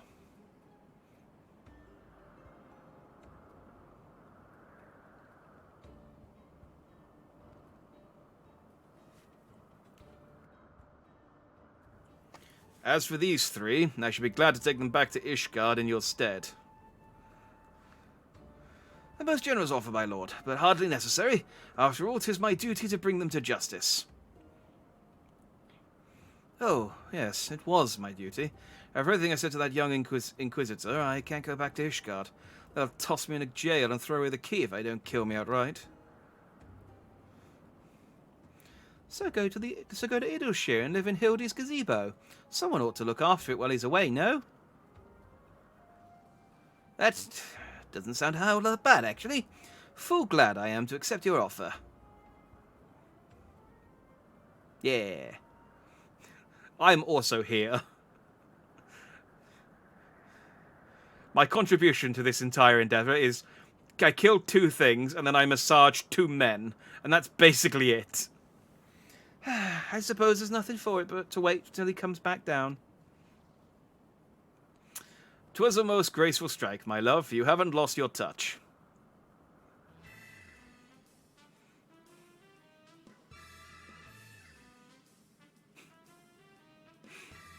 Well, it's a bit more compact than the last case, but it's nice to see Hildibrand again, though brief.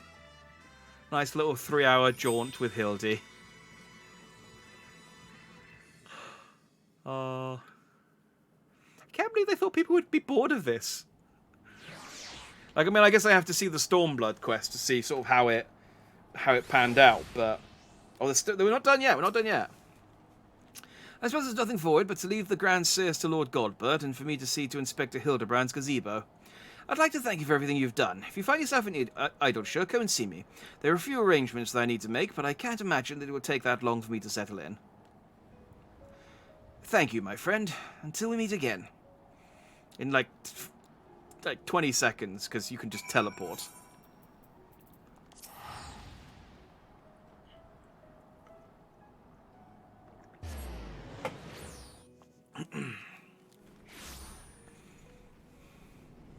Oh. Oh, no. I see. You've conditioned me, Zatratus. I see someone with the fat chocobo head, and I think it's you. But just another guy with a fat chocobo head. Clearly a trendsetter.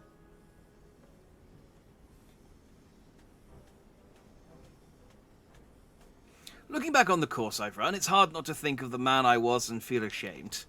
Before I took on this case, I had only left the capital a handful of times.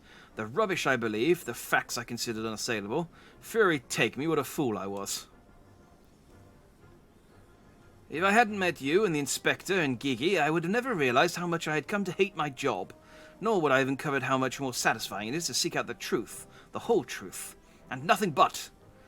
One might say that getting labelled a heretic and having to flee Ishgard is the best thing that could have happened to me. After all, now I'm free to start a new life here in Idleshire as a consulting inspector. But enough of that. There is someone I would like you to meet.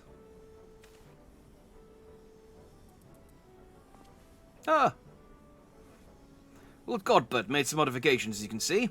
His smaller size should allow him to absorb Aether more effectively over time.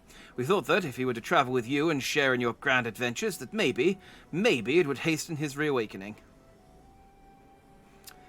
I like when they have a reason for giving you a minion at the end, rather than it just being, by the way, here's a wind-up toy of Moonbreeder we made. Don't ask why. Don't ask why months after she died we decided to make a tiny robot of her. Just take it. Just take it and add it to your hoard. Thank you, my friend. I do hope our paths cross again someday. May the Fury bless you and keep you. And I got myself a little robot. A little robot V Gigi. Yeah.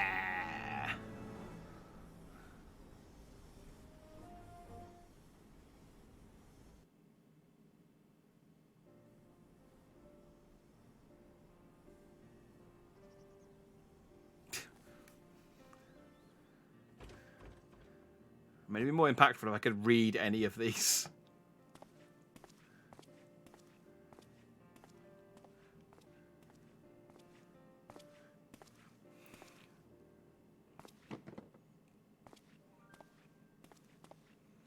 It probably took months to make the wind-up toys, though. I mean, I guess. Although Godbert knocked that one up in like a couple of hours, by the sounds of things.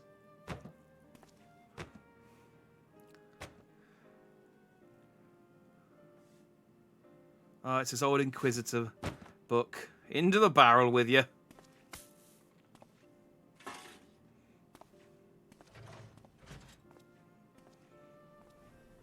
That seems like a dangerous automatic door, but, you know, whatever. I liked Seer. I was a bit disappointed that the Inspector from the Around Reborn stuff didn't come back. But, he grew on me, so... Maybe both will come back one day.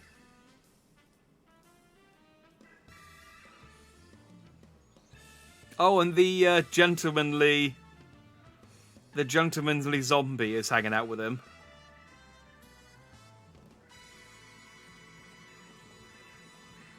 Hildibrand will return? Yes. Yes, he does. Yes, he will. Boom. That is what you are. I need to free up some space in my inventory at some point, but yay! Oh, in fairness, I can use all of these orchestration rolls.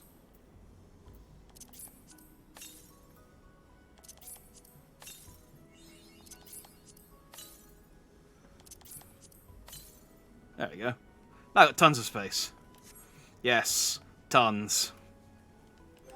Let's swap out my my gentlemanly...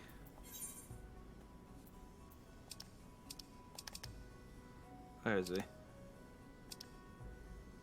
Oh, I'm on him.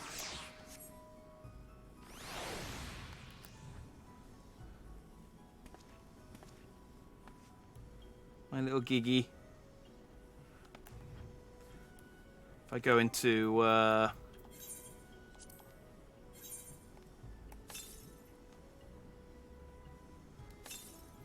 Okay, he just wiggles his hat.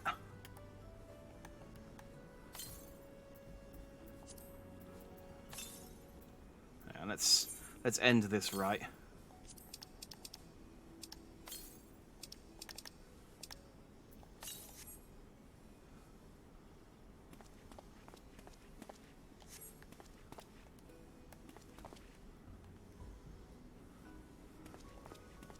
Hang on, I gotta get that. Gotta zoom the camera out a little bit more, so we're in the shot. There we go. There we are. That's the shot. So that's it. That was the further adventure of Hildibrand. Yeah. So he's sealed away until the end of Stormblood now, which that's only going to take us like what 3 or 4 months to get through, if that. So something to look for. How long did Heavensward take? I picked it back up in March, I think. Is that when I started doing? Not that all the expansions are the same length, of course, but when did I start doing FF14 again? So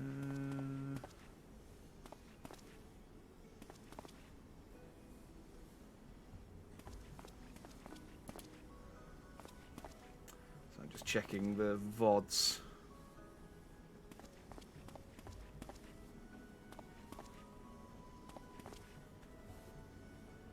That's the 4th of February.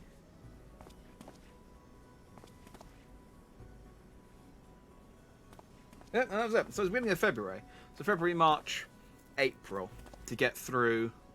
So 3 months to get through Heavensward and the Hildibrand quest, which is still part of Heavensward. I mean, there's a bunch of stuff. I mean, I still haven't done any of the Firmament stuff.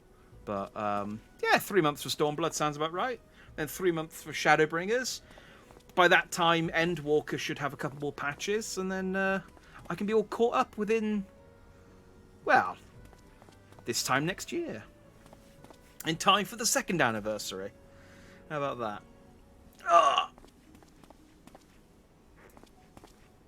Oh, let's stop there. It's a little. I could do the event and get the new armor, but I might just do that off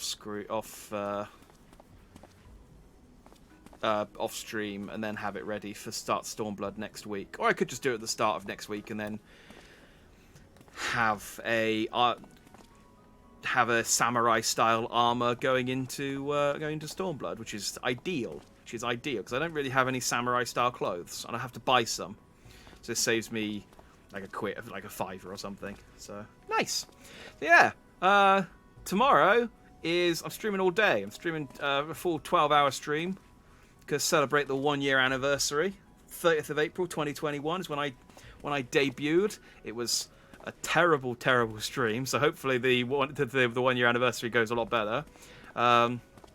Planning to, well, I kind of have nothing sort of. The only concrete things I have in place are I'm going to play a little bit of Iron Fist Iron Man mode, which is the really hard mode because I said that I would, and I want to. That was one of the sort of most significant games I played whilst I was streaming on YouTube. Then I want to do some claw games. I've been talking about playing some online claw games for a while, and I figure, well, I can justify the expense if it's for the anniversary. It would be me getting some presents. So I'll try and get some waifus and some husbando figures for the through the medium of online claw scams, and then I don't really know what to do in the afternoon. I thought maybe play some horror games. There is a really cool looking, which I just found out about, which came out today, I think, It's like a restaurant simulator game, but you kill people and like fix their clothes and sell it, and then also turn their meat into different foods and resell it. It's basically like a that musical where they've got the pie shop. It's basically that, where they got the hairdressers above the pie shop and they kill people. But you have to like, it's like a management sim. And it just came out and it sounds really fun. I don't know how spooky, so I might play that and then do some horror games, maybe sort of when we get into like the evening, because I got a couple of short ones in mind. So that's my kind of tentative plan for tomorrow, but we'll see how it goes. So yeah, so hopefully see you then.